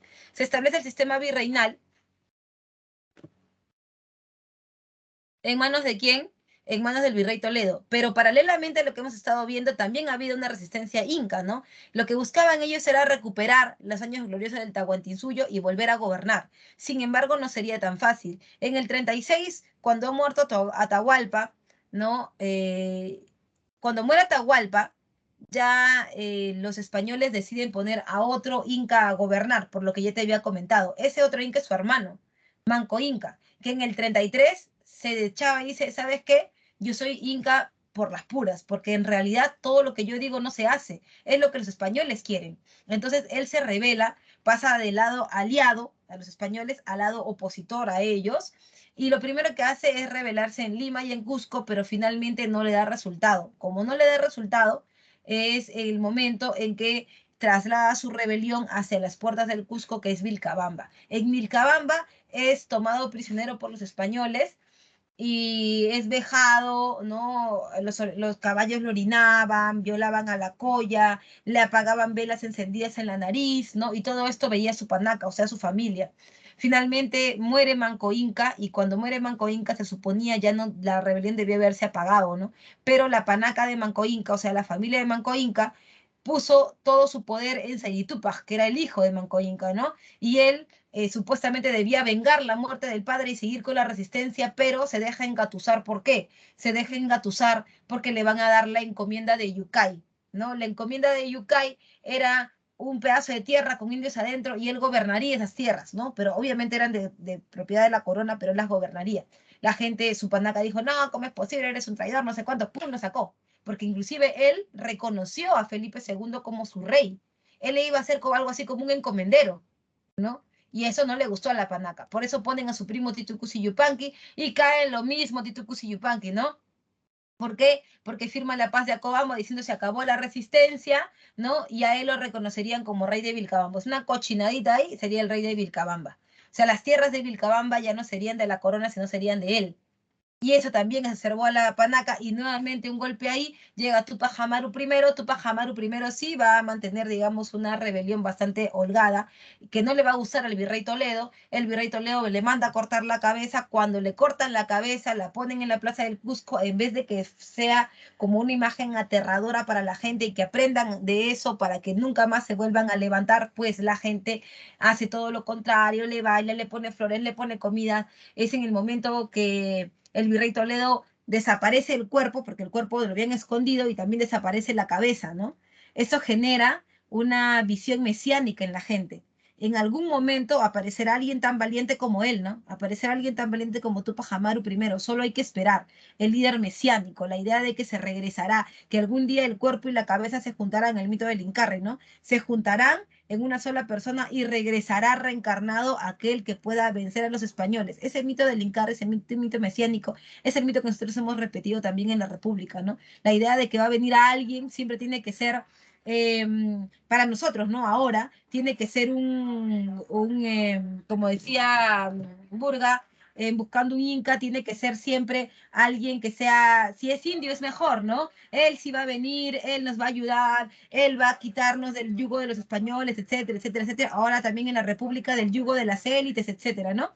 En cuanto a las consecuencias, aparece el sometimiento definitivo de la élite inca, ya no van a volver a sublevarse, movimientos de resistencia cultural como el taquioncoy, la enfermedad de la fiesta o el baile, que es la idea de repeler la aculturación de los españoles, repeler a la cultura, a la tradición o religión católica para evitar que no se pierdan las ideas de las huacas antiguas y el surgimiento del mito del Incarri, que como yo te lo había dicho, es la idea de un líder que volverá, ¿no? Un líder que volverá.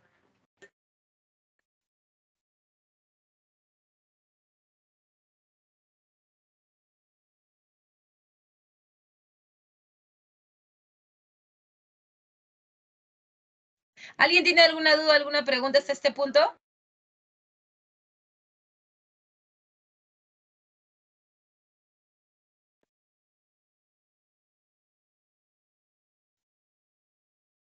A ver, te leo, te leo.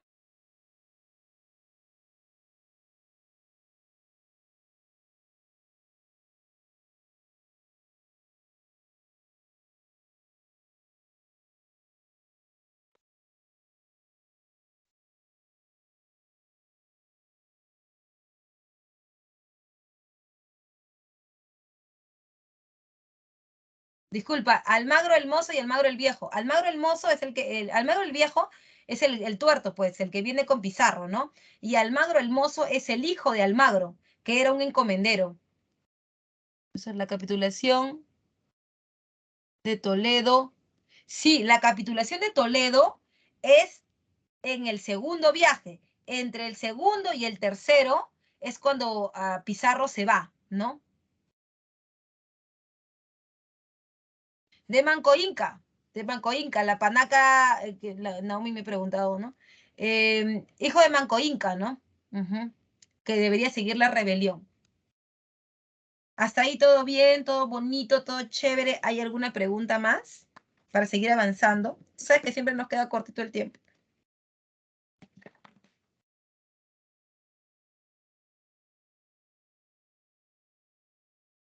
Todo bien, todo bien. Siempre trata de responderme rapidito para yo poder seguir.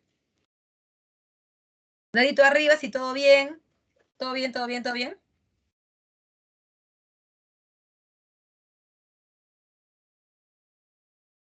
Aquí. Vamos entonces, vamos ahora con el gobierno colonial. Tienes que tener en cuenta que del gobierno virreinal, disculpa, tú tienes que tener en cuenta que el virreinato del Perú aparece cuando ya los encomenderos ya no tienen las propiedades, ¿no? Aparecieron las leyes nuevas, le han quitado las tierras, ¿no? Y ahora entre 1492 y 1821 aparece el virreinato. Ya no hablamos de colonia, por si acaso, hablamos de virreinato, ¿no? Porque el virreinato es el sistema de gobierno que establece la metrópoli entre nosotros, que somos su propiedad, y ellos que son los que dominan, ¿ya? En cuanto a la organización política, tenemos instituciones metropolitanas, o sea, en España, la más importante es la del rey, ahí hemos puesto una súper imagen. Yo siempre agradezco mucho al equipo de materiales porque realmente te ayuda mucho ese trabajo. Cuando hablamos de el tema del rey, es la máxima autoridad del Imperio Español. Hay dos dinastías, la Habsburgo y la Borbón. La Habsburgo también es llamada de los Austrias mayores, ¿no? Las Austrias mayores comienzan con los reyes católicos y terminan con Carlos el Hechizado, ¿no? Carlos el Hechizado, que es el que no puede tener hijos y como no puede tener hijos, él busca en una casa real vecina, que es la casa Borbón de Francia, que son sus parientes, busca un reemplazo, ¿no? Ese reemplazo es Felipe V Duque-Tanjoa, que trae las reformas borbónicas que vamos a ver en un momento. Por eso, de Habsburgo a Borbón, cuando entran los Borbones, hacen sus reformas borbónicas. Las leyes que da el rey son las famosas reales cédulas y ejerce el regio patronato, o sea, el poder sobre todos sus dominios, También está el Real y Supremo Consejo de Indias, que básicamente es el máximo tribunal de justicia de todas las colonias y España. De todo el imperio, el máximo poder de justicia es el Real y Supremo Consejo de Indias. Ahí se eligen los funcionarios para las colonias y se elaboran las leyes que van a funcionar aquí en las Indias. El más importante, el más importante virrey y organizador del gobierno virreinal es el virrey Toledo, ¿no? Que busca reorganizar el gobierno colonial fortaleciendo el Estado. Y en cuanto a las medidas económicas, uno pone el censo para saber cuántos indios hay, cuántos niños, cuántas mujeres, cuántos hombres. Busca la tasación del tributo en dinero, o sea, ya no en excedente de producción. Y restablece la mita, porque durante el tema de los encomenderos y el tema de la colonia, de la conquista, pues más se habían dedicado solo a explotar al indio, pero no en el sistema de mita, en donde hay todo un cronograma, digamos, ¿no? De lo que se debe y no se debe hacer. En cuanto a las medidas sociales, aparecen las reducciones indígenas. Para poder establecer la mita y para poder saber quién ha ido a la mita, quién no ha ido, cuántas mujeres, cuántos hombres, para poder controlarlos se hacen las reducciones, que son pueblos específicamente de indios. Ahí se bautizan a los indios, se hace el censo de los indios y se lleva la cuenta. Mientras que en el caso de las encomiendas eso no se podía hacer, porque muchas veces en la encomienda el encomendero no sabía cuántos indios tenía, quién era quién, no sabía. Entonces el indio se escapaba, se iba a otra encomienda, era todo un relajo, ¿no? Acá ya no, acá ya va a haber control. Se implanta también la Santa Inquisición, que ya lo hemos visto la semana pasada, y se reorganiza la Universidad de San Marcos, ¿no? Durante todo este periodo, porque realmente sabes que San Marcos se crea en el año 51. Por otro lado, también en las instituciones españolas tienes el virrey, que es el gobernador general de estas tierras, ¿no? Es el capitán de armas y es el que administra la Real Hacienda, o sea, la plata. En cuanto a la Real Audiencia, Real Hacienda es plata, Real Audiencia es justicia. Es el máximo tribunal de justicia aquí en América, ¿ya? Y está conformada por los oidores, además ejerce la presidencia en caso de que el virrey no esté. Cuando el virrey muere y van a mandar a otro de España, porque lo mandan de España, ¿no? Es ahí cuando la Real Audiencia toma el poder, ¿no? Las principales son la de Lima, la de Charcas y la de Quito. Y en cuanto a los corregimientos son jurisdicciones provinciales, ¿no? Son que normalmente son espacios grandes. Dentro de esta jurisdicción provincial hay, ¿qué cosa? Hay reducciones, ¿no? Por eso dice que organizan la mita, porque dentro de la reducción existe un cacique. El cacique es el que organiza a los indios. El cacique habla con el corregidor y es ahí donde está la relación de la organización de la mita, ¿no? El corregidor no organiza indio por indio, eso se hace dentro de la reducción, ¿no? Y él habla con el cacique. Los cabildos son um, eh, como municipalidades, ¿no? Municipalidades. Y en el caso de las reducciones, como te lo dije, ¿no? Son pueblos exclusivamente de indios que congregaban a los naturales de diversas comunidades para colocarlos bajo el gobierno de un cacique local. El cacique es el que administra la mita y él da cuentas al corregidor y el corregidor, por supuesto, al rey. Cuando hablamos de organización económica decimos que son mercantilistas. ¿Por qué? Porque hay un intervencionismo estatal, es decir, la corona es la que controla todo, el precio, el tipo de producto que se va a vender, y es un monopolio, porque la corona puede vender con el que le dé la gana, pero tú solo puedes venderle y comprarle a la corona. Es un monopolio, ¿ya? Se concentra también en la acumulación de metales y piedras preciosas. El mercantilismo en España se llama bullonismo, porque es el ideólogo de esta forma económica, ¿no? Mientras que en Francia se llama confortismo. Cuando hablamos de los problemas de monopolio decimos que son tres, ¿no? El contrabando, la piratería y los corsarios. Es que es difícil que tú puedas controlar todo el comercio, porque se suponía que existía una institución que controlaba este comercio que iba de España hacia sus colonias. Se llamaba la Casa de Contratación de Sevilla. De ahí salían los buques, los barcos y los galeones que eran legales, pero la ruta legal no era la única. Como solamente existía el puerto del Callao, acá en América del Sur, y solamente el de Veracruz en México, por ahí también un poco el de Valparaíso, pero el Valparaíso era más como militar, ¿no? Entonces, como solamente existían estos dos puntos fuertes, entonces, ¿qué pasaba? Que habían momentos en donde salían barcos que no llegaban acá. ¿Llegaban a dónde? Por acá, por acá, en puertos pequeñitos escondidos. Esos puertos escondidos eran las famosas caletas. Cuando te dicen, oye, oye, caleta, no más caleta, escondidos, ¿sí o no? Ya, esos puertos eran caletas, ¿ya? Y eso generaba que la corona española no tuviera no pudiera tener control sobre la plata, ¿no? Porque para entrar y salir los galeones pagaban, ¿no? Por ejemplo, para salir, llevar productos o traer productos de Europa se pagaba un impuesto llamado almojarifazgo. El impuesto al almojarifazgo lo controlaba la Casa de Contratación de Sevilla en el comercio internacional. Por otro lado, también está el Tribunal del Consulado, que como te digo, era el único lugar oficial donde deberían llegar los productos, acá en el puerto del Callao. Y ellos eran los que se encargaban de regular el comercio dentro del virreinato, ¿no? Dentro del virreinato.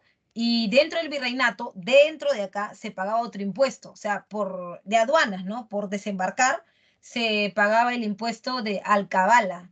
El alcabala era pagado a la corona, pero ¿qué pasaba? Que se pagaba en el puerto del Callao, se le enviaba a la corona, pero había un montón de gente que había desembarcado en puertos caletas que no habían pagado. Entonces la corona por eso veía que no tenía la plata, pues, ¿no? Por otro lado, también has de recordar, está la minería, que era la actividad más importante, destacan centros mineros como Potosí y Huancavelica. En la mano de obra está la minga, que son los indios que tienen plata y son comerciantes y no quieren ir a la mita y pagan, ¿no? Y los indios de Faldriquera, que son los que se ofrecen para hacer esto, doble trabajo, triple trabajo. En impuestos, el quinto real, el 20% de la producción minera, y en consecuencia surge la Villa Imperial de Potosí, que es la más importante de todas. Esa Villa Imperial pertenecía al Virreinato del Perú y por eso teníamos mucho billete. Éramos muy importantes porque teníamos la Potosí y teníamos el puerto del Callao. Por eso éramos tan importantes, mucho más que cualquier otro que luego hayan hecho los Borbones, ¿no? Surge la Ruta de la Plata. La Ruta de la Plata iba, vamos a mostrar el mapa, la Ruta de la Plata iba. Ay, no, ay, no, ¿qué estoy haciendo? Ay, ¿qué estoy haciendo? Ay, no. La Ruta de la Plata iba de Cusco hacia Potosí, ¿ya? Y todo eso, ¿quién lo manejaba? Comerciantes como Tupac Amaru, ¿ve? De ahí se hicieron plata. En el caso del sistema agropecuario, eran actividades realizadas en haciendas, estancias, con mano de obra de yanaconas y luego de esclavos, ¿no? En la organización social, tres repúblicas, o sea, tres esferas importantes, ¿no? La República de Españoles, la República de Indios y los esclavos. La República de Españoles está compuesta por españoles peninsulares, nacidos hijos de españoles, y estos han nacido en España. O sea, los peninsulares habían nacido en España, habían sido criados por madres españolas, amamantadas por ellas también. Era su función en España. Y habían venido con sus padres, ¿no? Acá a América. Y luego estaban los criollos, que los criollos, la diferencia era que los criollos también eran hijos de padres españoles, pero ya habían nacido los criollos acá en América. Y tenían una crianza diferente, no eran criados por negras o indios, amamantados por ellas. Entonces, el fluido de la leche materna de las negras o de las indias se creía que les pasaba taras, ¿no?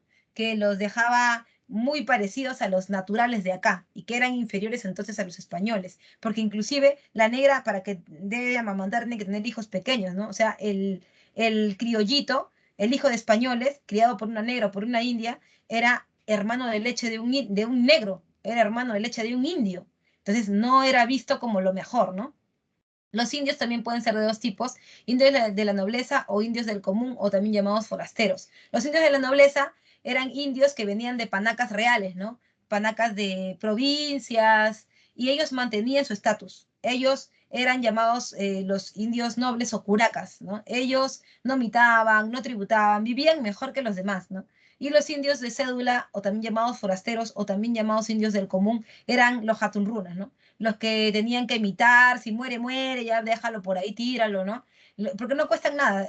Matar un indio no es para ellos una dificultad, como si lo es con un negro, porque los indios no cuestan nada. Están botados por ahí y se reproducen a cada rato.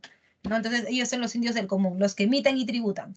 Y luego están los esclavos, que son afrodescendientes, y que trabajan normalmente como peones, artesanos, vendedores ambulantes, ¿no? Pueden ser mercachifles, pueden ser negros cajoneros que venden como en kiosquito, pueden ser negros de plaza, o sea, los que venden gritando en las plazas tamales, tamales, esos, ya, mercachifles que van con sus productos como ambulantes en la mano, y normalmente tú compras un negro para que haga eso, ¿no? Para que trabaje para ti. Es como comprarte un taxi para que trabaje, una vaina así.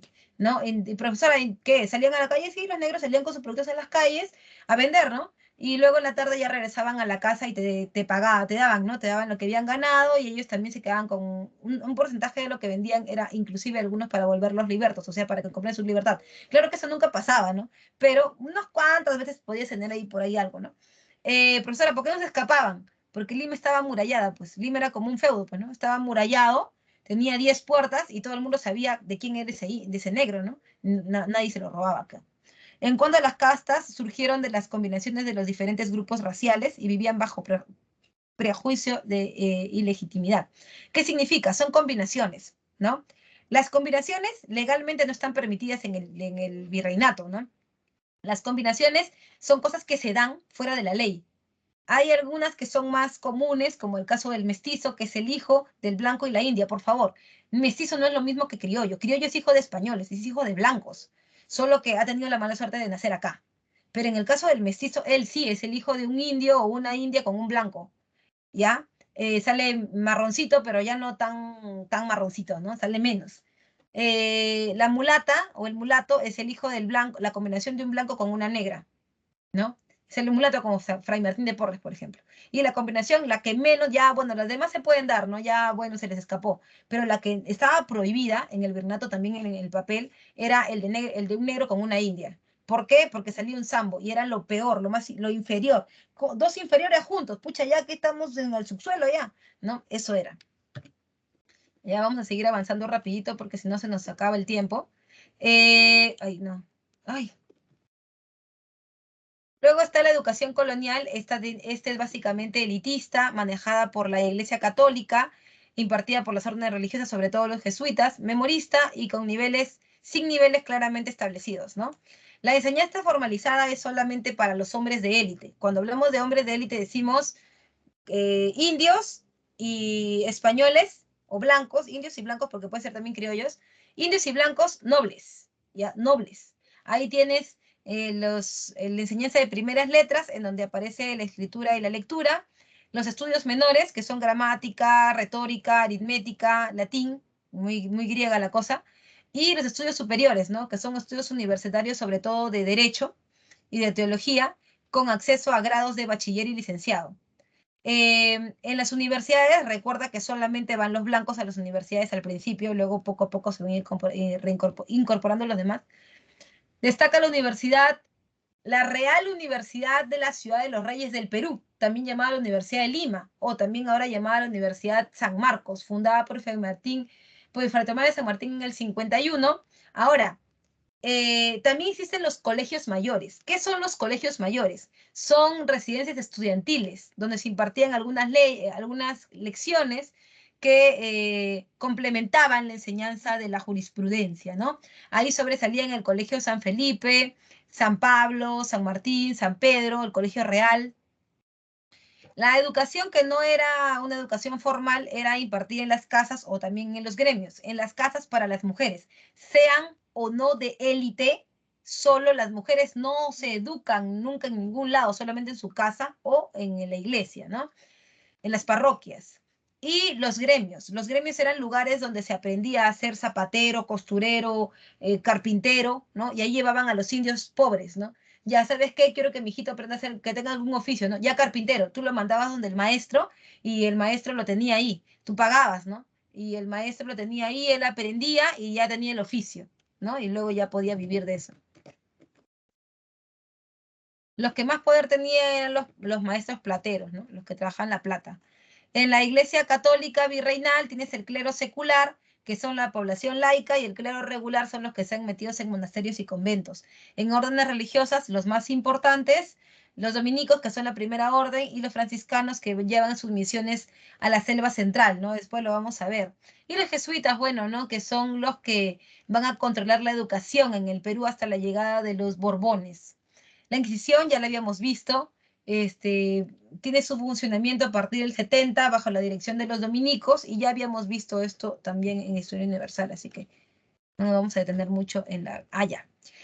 El arte colonial básicamente es un arte que se deslumbra mucho en el 17, en el siglo XVII, por eso es barroco, ¿no? Hay mucha influencia de las escuelas italianas, flamencas, españolas, que se combinan con los sentidos y con las ideas de los naturales, de los indios, ¿no? Ahí sale esta combinación europea, nativa, que se conoce como la escuela cusqueña, ¿no? Representaciones europeas de vírgenes, pero con características americanas. De ahí también sale inclusive la Guadalupe, ¿no? Marroncita, sí. En cuanto a la escultura, se realiza bueno, no quiero decir que la Guadalupe es de escuela cusqueña, no, estoy diciendo que en América se dan esas combinaciones, ¿no? En cuanto a la escultura, se realiza principalmente en tallas de madera y son básicamente adoctrinadoras, ¿no? Son así como para que el indígena vea qué es lo que le puede pasar si se porta mal, ¿no? Como el caso del arquero de la muerte, de Baltasar Gavilán. En arquitectura destacan los estilos barroco y churrigueresco. El churrigueresco es una exageración del barroco, ¿ya? Y el rococó, obviamente, en estructuras que pueden ser religiosas, civiles o también militares.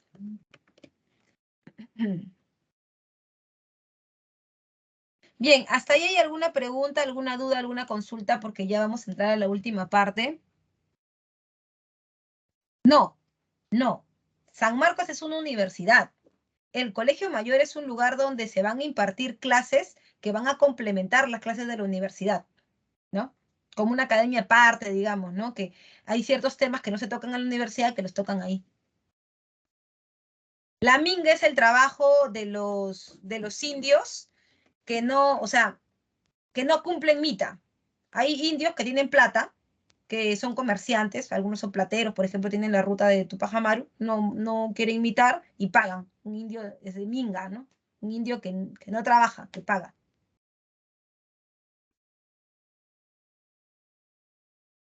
Todo bien, todo bien, todo bien. Déjame dedito arriba, por favor, déjame saber. Ya estamos, nos faltan 20 minutos nada más para terminar, por favor. Sí, sí. Muy bien, muy bien. Déjame ver a qué hora termino. Oh, no, termino a 9:50. Ya. Todo bien, ¿no? ¿Todo bien? Sí. Vamos con las reformas borbónicas del siglo XVIII. En el caso de las reformas borbónicas, recuerda, ha habido un cambio en la corona española, han salido los Austrias mayores, los Habsburgo, y ahora van a entrar los Borbón. Cuando los Borbón entran, hay una forma, una suerte también de cambio en el mundo, ¿no? Porque si nosotros nos ponemos a revisar historia universal, veremos que para este siglo XVIII aparece el despotismo ilustrado, y los déspotas ilustrados están viendo cómo centralizar el poder, cómo generar un mayor control, ¿no? Sobre la población, que poco a poco en Europa, por ejemplo, está comenzando a descontrolarse porque la ilustración está avanzando. Entonces, ellos, no solamente las reformas son para América, las reformas son para todo el imperio. Y esas reformas que están haciendo en Europa también las van a traer acá a sus territorios. Ahora, acá en esos territorios la cosa se ve peor, ¿no? Porque aquí los franceses se dan cuenta que la cosa está toda desordenada, que no hay estructura, que todo el mundo hace lo que le da la gana, y por eso se implanta con una mayor fuerza, ¿no? Estas reformas borbónicas son el conjunto de medidas impulsadas por la dinastía Borbón en España, con el objetivo de reestructurar el imperio e impulsar la recuperación económica, porque realmente aquí en América la cosa estaba fea, ¿no? O sea, los criollos que no deberían estar en el poder, porque la Real Audiencia es la que manda desde España, o decide aquí qué peninsular va a gobernar, que van a estar en cada cargo. Pero acá en América no se respetaba eso, ¿no? Tú comprabas tu cargo, hacías lo que te da la gana, había un sistema de corrupción, ¿no? Ese es Carlos III, el rey de las dos Sicilias, ¿no? El que va a organizar estas reformas, las va a aplicar acá en América. En España se busca modernizar el Estado, implantando un sistema administrativo más eficiente y centralizado. ¿Qué significa esto? Lo vimos la semana pasada cuando vimos la ilustración. El despotismo ilustrado lo que busca es que el rey tenga control, que el rey sea lo más importante, porque recuerda que el rey pensaba eso, porque era un absoluto, pero tenía que disfrazarlo con ciertas ideas más modernas, que son las ideas de la ilustración. En América se busca recuperar el dominio político y las colonias sobre las colonias y mejorar la recaudación tributaria. En el caso de la reforma política, los franceses se dieron cuenta, los Borbón se dan cuenta que ese territorio es muy grande. Todos los colores que tú ves acá, exceptuando los dominios de Portugal, todo era el virreinato del Perú. Todo era el virreinato, uno solo. Una sola persona para gobernar todo eso, mira. Por eso es que estaban descontrolados, pues, ¿no? Además que las caletas no pagaban, el otro se compraba el título, era terrible, ¿no? Entonces, por eso, para una mejor administración del virreinato, era mejor cortarlo, ¿no? En diferentes virreinatos más pequeños. Ahora, van a haber varias consecuencias, por supuesto, ¿no? Cuando hablamos de los virreinatos, se crea nuevos virreinatos como el de Nueva Granada, que es el número 2, que sería Ecuador y Colombia, ¿no? Y el Río de la Plata, que sería ahora Bolivia y Argentina, ¿no? Pero además capitanías, diferencia entre un virreinato y una capitanía, que la capitanía normalmente está, eh, es un lugar de control militar, ¿no? Porque ahí hay gente que se manda a todo lo que no se quiere en los otros virreinatos y también son gente que por lo general son pilluelos, ¿no? Son gañanes, prostitutas, ¿no? En esas zonas. La Capitanía General de Chile y la Capitanía General de Venezuela. También que hay mucho control porque el ejército puede llegar, ¿no? Por estas zonas de costa, que también por ahí pues pueden entrar problemas, ¿no? Por eso es que se convierten en capitanías. En la reforma política hay una reducción de la influencia de los cargos públicos de los criollos limeños. ¿Por qué? Porque antes, como estaban por todos lados, entonces cualquiera podía ser acá corregidor, ¿no? Porque estaban teniendo demasiado poder ellos en estos puestos. Se establecen las intendencias. ¿Qué es una intendencia? Es un corregimiento, era así grandote, era muy grande, no se podía administrar, decían los Borbones, por eso había que cortar en espacio, ¿no? Pero cada intendencia era prácticamente, tenía la misma función que un corregimiento, pero era más pequeño. Ahora, las intendencias van a ser poco a poco, van a llegar a terminar de formarse inclusive hasta después de la rebelión de Tupac Amaru, ¿ya? Cuando la reforma económica, recuerda, está el Tratado de Libre Comercio. ¿Qué hace España? Como se da cuenta que ya es imposible controlar a las caletas, decide liberar. Ahora aparecerían más puertos, el puerto de Buenos Aires, el puerto de Concepción, de Valparaíso, hay varios puertos, ¿no? Esos puertos ahora cobrarían, o sea, eso es centralizar, pues, ¿no? El rey dice, ¿para qué voy a perder en los piratas, en los corsarios? Estoy perdiendo, tengo que controlar y para controlar tengo que abrir más puertos. Si tengo que sacrificar a la casa de contratación de Sevilla, porque era un contrato directo, así, si le tengo que sacrificar, lo voy a hacer. Voy a poner más puertos en España, más puertos en América y vamos a controlar todo, ¿no? Entonces, eso es. Ahora, ¿a quién le afecta esto? Obviamente a la gente del puerto del Callao, ¿no? Porque antes ellos centralizaban todo, tenían el poder, ahora ya no, va a ser en Valparaíso, en Buenos Aires, en Concepción. En cuanto a la reforma fiscal, ¿no? Hay también cambios, porque en el caso del comercio, como se van a abrir más puertos, van a generar más impuestos en las aduanas. Para desembarcar van a haber más impuestos, por ejemplo, de alcabala. Si yo llego a un puerto, ahí nomás se pagaba, pero si yo llego a varios, o puedo llegar en varios, la corona puede cobrar en varios alcabala, ¿no? Hay un aumento ahí. Se legaliza el reparto de mercancías, que básicamente era la venta obligatoria, ¿no? O sea, la compra obligatoria por parte de los indios de los productos, ¿no?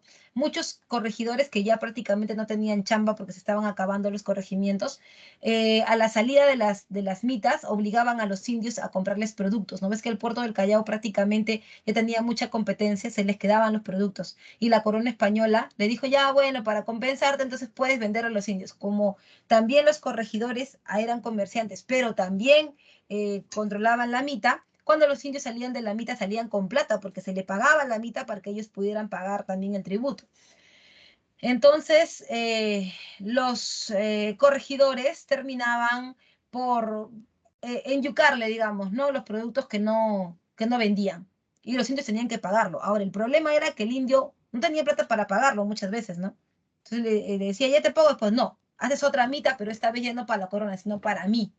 Y así me vas a pagar. Entonces los indios pasaban mucho tiempo en mita, demasiado, cosa que no le gustaba a los comerciantes, ¿no? Porque los comerciantes como Tupac Amaru, por ejemplo, utilizaban a los indios para poder vender, ¿no? O sea, para que el indio lleve los productos, para que lo ayude a cargar, trabajan con ellos. Entonces, no le conviene que haya reparto de mercancías, pues no, el indio se queda en la mitad. Una de las causas para el levantamiento de Tupac Amaru. Se crean estancos que eran apropiaciones de los recursos naturales por parte del Estado, ¿no? Por ejemplo, la sal. Ahí hay sal, ya, nadie lo toca, ya, nadie la toca. Eso lo vamos a explotar nosotros, porque ya la plata estaba escaseando, ¿no? Entonces había que buscar otras cosas. Ahí así está la sal, el tabaco, la pólvora, los naipes, hay un montón, ¿no? Y el Estado es el que le pone precio, el que sabe, el único que puede comprar, venderlas, ¿no? En consecuencia, se incrementa la presión fiscal sobre la población. Te digo, ¿no? Hay más alcabalas que pagar, hay más impuestos que pagar, ¿no? Se cobra en efectivo el tributo indígena, hay más impuestos que pagar. Y el descontento popular y las rebeliones antifiscales, ¿no? Que es como la de Tupac Amaru, por ejemplo. En cuanto a la reforma eclesiástica, se expulsan los jesuitas. ¿Por qué se expulsan los jesuitas? Porque los jesuitas, como hemos visto en la clase pasada, dicen cuando se crea la Compañía de Jesús, que ellos serán fieles al Papa y que ellos buscan subir la imagen del Papa. Pero los reyes absolutos, incluso los déspotas ilustrados, ellos creen que por regalismo su poder es el máximo. Entonces, tener a los jesuitas es bueno porque ellos le lavan la cabeza a la gente, pero por otro lado, tampoco ya no quieren obedecer al rey. No, no, que diga el Papa, tú cállate, que diga el Papa, que diga el Papa. Entonces ya eso no les está gustando, ¿no? Y es por eso que los van a expulsar, porque están teniendo demasiada independencia, ¿no? Los jesuitas tenían una gran cantidad de colegios, estaban a cargo de los colegios legalmente y también tenían muchas haciendas, ¿no? Eran muy buenos en cuanto a la administración. A sus colegios, cuando ellos los expulsan, sus colegios se van a quedar a cargo del Estado y para eso se crea el Real Convictorio de San Carlos. Y en el caso de sus propiedades, se crea el Tribunal de Temporalidades, que es con lo que se puede administrar sus bienes, ¿no? Bien, ahora nos vamos. Disculpa, quiero saber en qué diapositiva voy. Ah, ya estoy bien de tiempo. ¿Hay alguna pregunta, alguna duda, alguna consulta hasta ahí? Para terminar ya con las... Solamente nos faltan 3 diapositivas. ¿Todo bien? Disculpa, por favor, que haya ido rápido, pero ¿todo bien? ¿Se entendió? ¿Me entendiste lo que te quería decir? Yo sé que siempre puedes tú repetir el video, puedes verlo de nuevo, ¿no? Pero quiero que en mi clase, pues mi alumno sienta que aprendió. Dice, el convictorio de San Carlos. No, el convictorio de San Carlos se convierte, digamos que es como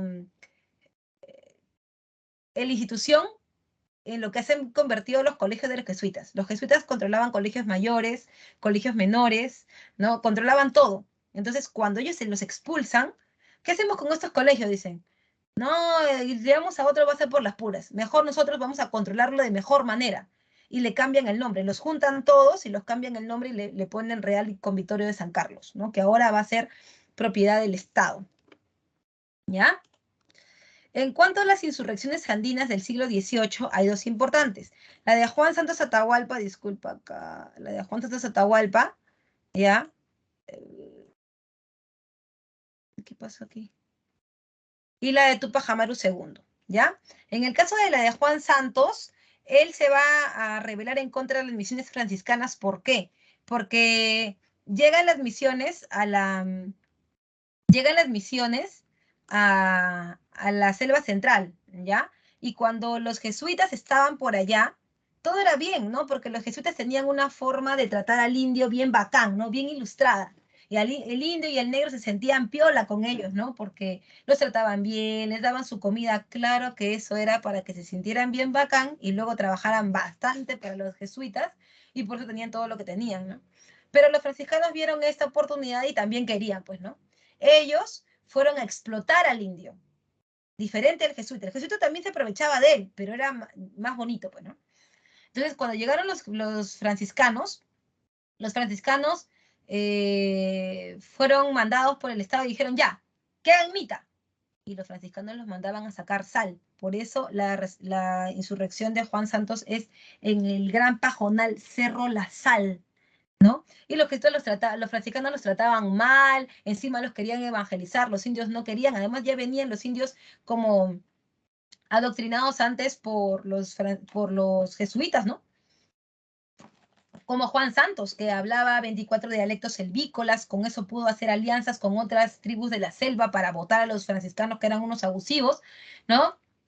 Hizo las alianzas con las tribus, pero finalmente los franciscanos llamaron a las fuerzas del ejército realista y contra eso no se podía hacer nada. Las pequeñas guerrillas de la zona de la selva de Juan Santos se internaron en la selva y nunca más se supo de ellas, no se supo de él, qué pasó con él, no se supo nada. Finalmente la corona, en vez de dejar a los franciscanos en la zona, ellos se pusieron en la zona, ¿no? Porque era un lugar donde ellos explotaban la sal y querían tener el control de la zona.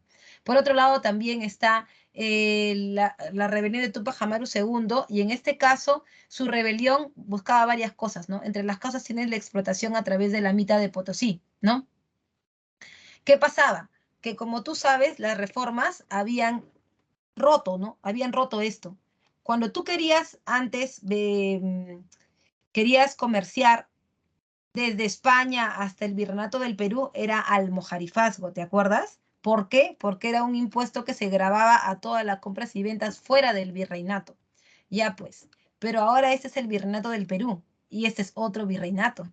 Quiere decir que si tú compras y vendes de acá a acá, tienes que pagar qué cosa. A ver, déjamelo saber en el chat porque yo quiero saber si tú estás conmigo. ¿Qué cosa eh, ¿cuál es el nombre del almojarifazgo? Ya te lo dije. ¿Cuál es el nombre? Es el almojarifazgo, ¿no es cierto? Es el impuesto aduanero, ¿ya? Entonces, en ese sentido, es que eso no le gustaba a Tupac Amaru, pues tenía que pagar ahora al almojarifazgo, más alcabalas, y no le convenía eso. Por eso él está en contra de esta explotación, ¿no?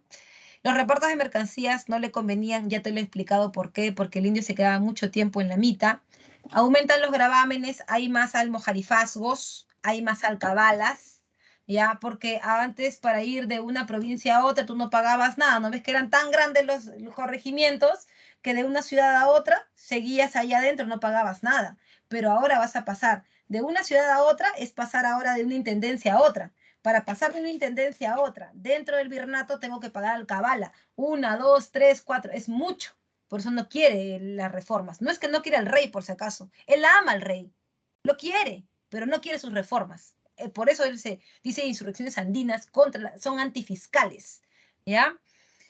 En cuanto a las fases 2, la primera donde él aparece, ¿no? Que es del año 81, donde al final lo derrotan y lo ejecutan en el Cusco con toda su familia. Solamente salen de ahí libres dos de sus hijos. Uno, Fernando, que lo llevan a España y luego muere de loquito ahí en España. Y luego su hijo, Diego Cristóbal Tupac Amaru, ¿no? Que se junta con su primo Tupac Hatari y llevan a cabo la segunda fase pensando que podrían eliminar las reformas borbónicas. Sin embargo, en el camino, Diego Cristóbal se da cuenta que su primo Tupac Hatari está pensando en otro tipo de rebelión, que solamente sea de indios y para indios, pero su padre, Tupac Amaru, había pensado de manera diferente. Y él creía que la rebelión debería ser de todos, a todos aquellos que les afecten las reformas deberían estar. Y Tupac Amaru hacía eso, ¿no? Tenía negros, indios, criollos, todo tenía dentro. Tupac Hatari no creía en eso y por eso se separan, ¿no? Cuando se separan, Tupac Hatari se va hacia La Paz y ahí lo ejecutan. En cuanto a las consecuencias, se suprime el reparto de mercancías, se da la abolición completa de los corregimientos y ahora solo se establecen intendencias para que no ocurran estas cosas, vamos a controlarlos, y se crea la audiencia del Cusco, ¿no? Finalmente, ya para terminar, está la crisis del Imperio Español, un poco hemos visto esto ya. Napoleón entra a España, ¿no? Entra a España a través del Tratado de Fontainebleau y pone a su hermano Pepe Botella a gobernar. Cuando entra Pepe Botella, la gente no quiere a los franceses, no los quiere. Como no los quiere, ¿no? Buscan la manera de sacarlo. No es que amen al rey de España, pero buscan la forma de sacarlo a él. Para sacarlo a él, ¿qué se hace? La gente dice, no, vamos a sacarlo. Fernando, ven, tú quieres ser bien Bien cobarde, ¿no? ¿Quieres ser rey? Sí, yo quiero ser rey. Ya, nos vamos a juntar. Todos los nobles españoles vengan. Ya, nos vamos a juntar. Nos vamos a llamar las Cortes de Cádiz, ¿ok? Para sacar a este desgraciado del Pepe Botella y ponerlo este pata, ya no importa, ya vemos qué hacemos ya. Entonces, las Cortes de Cádiz eran un parlamento representativo de los pueblos del reino, que buscaban sacar a los franceses, pero, iban a poner al rey, a Fernando, pero con condiciones. Uno, igualdad entre españoles, entre españoles peninsulares y americanos. Igualdad. Y otro, abolir el tributo indígena. Eso se pondría de manifiesto en una constitución, porque el rey ya no sería absoluto como antes. Ahora gobernaría limitado por una constitución llamada la Constitución de Cádiz, que decía que la nación no es patrimonio de ninguna persona y ninguna dinastía. O sea, él no puede hacer con el gobierno lo que le dé la gana, porque ahí está la Constitución. Y si ese es algo malo, te votamos, ya sabes. Y también la libertad de imprenta y la Santa Inquisición. Y bueno, la eliminación de la Santa Inquisición, ¿no? Por otro lado están las juntas de gobierno. Son lo mismo que las Cortes de Cádiz, pero estas se forman en América. Al principio eran para apoyar que regrese el rey y votar a los franceses, pero algunas se convirtieron en separatistas, ¿no? Por eso es que el virrey Abascal nunca quiso que hubiera una en Lima, ¿no? Porque la gente decía, ya, acá formamos una junta de gobierno. Oye, ¿para qué le vamos a poner al rey, ya? Mejor con esta junta los votamos a todos, los votamos y nos quedamos nosotros con el gobierno. Al final fue eso, ¿no? Entre los precursores ideólogos de estas nuevas ideas para la independencia están los reformistas, que son los que dicen, bueno, sí, que se quede el rey, pero con una constitución. Y los separatistas dicen, no, hay que votarlo de una vez, que se largue y creamos una república, ¿no? De las conspiraciones van a haber varias, casi todas son en el sur, ¿no? Casi todas son acá, mira. Ya esto es lo último ya. Casi todas son acá, mira. Casi todas son acá. La de Cela, Payardele, todas, ¿no? Estas no estaban bien organizadas porque eran muy locales, chiquititas. Pero ¿qué es lo único bueno, la única consecuencia buena que tienen, digamos, ¿no? Que estas rebeliones, permitieron tomar contacto con quienes, con las rebeliones que habían acá en Río de la Plata, y Río de la Plata es Argentina, por eso San Martín viene antes que Bolívar, ¿no? Porque toman relación entre ellas y es por eso que San Martín llega a la independencia del Perú, pero eso ya lo vamos a ver la próxima semana en un capítulo más, esta vez de historia del Perú también. Entonces, o historia universal creo que es. La última diapositiva. Es esta. Y luego tienes esta. ¿Ok? Bueno, te voy a dejar las claves. Discúlpame por haberme pasado. Discúlpame. Siempre suelen ser semanas muy cargadas. Y yo quiero que siempre aprendas bien. ¿Ya? Ahí están tus claves. Te voy a mostrar la línea de tiempo. Ahí está la línea de tiempo. Bueno, no siendo más, espero que te haya servido esta clase. ¿Ya? Que te haya servido esta clase. Y nada, nos vemos la siguiente semana en un capítulo más, esta vez Historia Universal. No te olvides, por favor, el multichat. Ahí están para los profesores para que resuelvan tus dudas. Un súper saludo para ti y para toda la gente que está en tu casa. Un saludo también y nos vemos. Chao, hasta la próxima semana. Chao.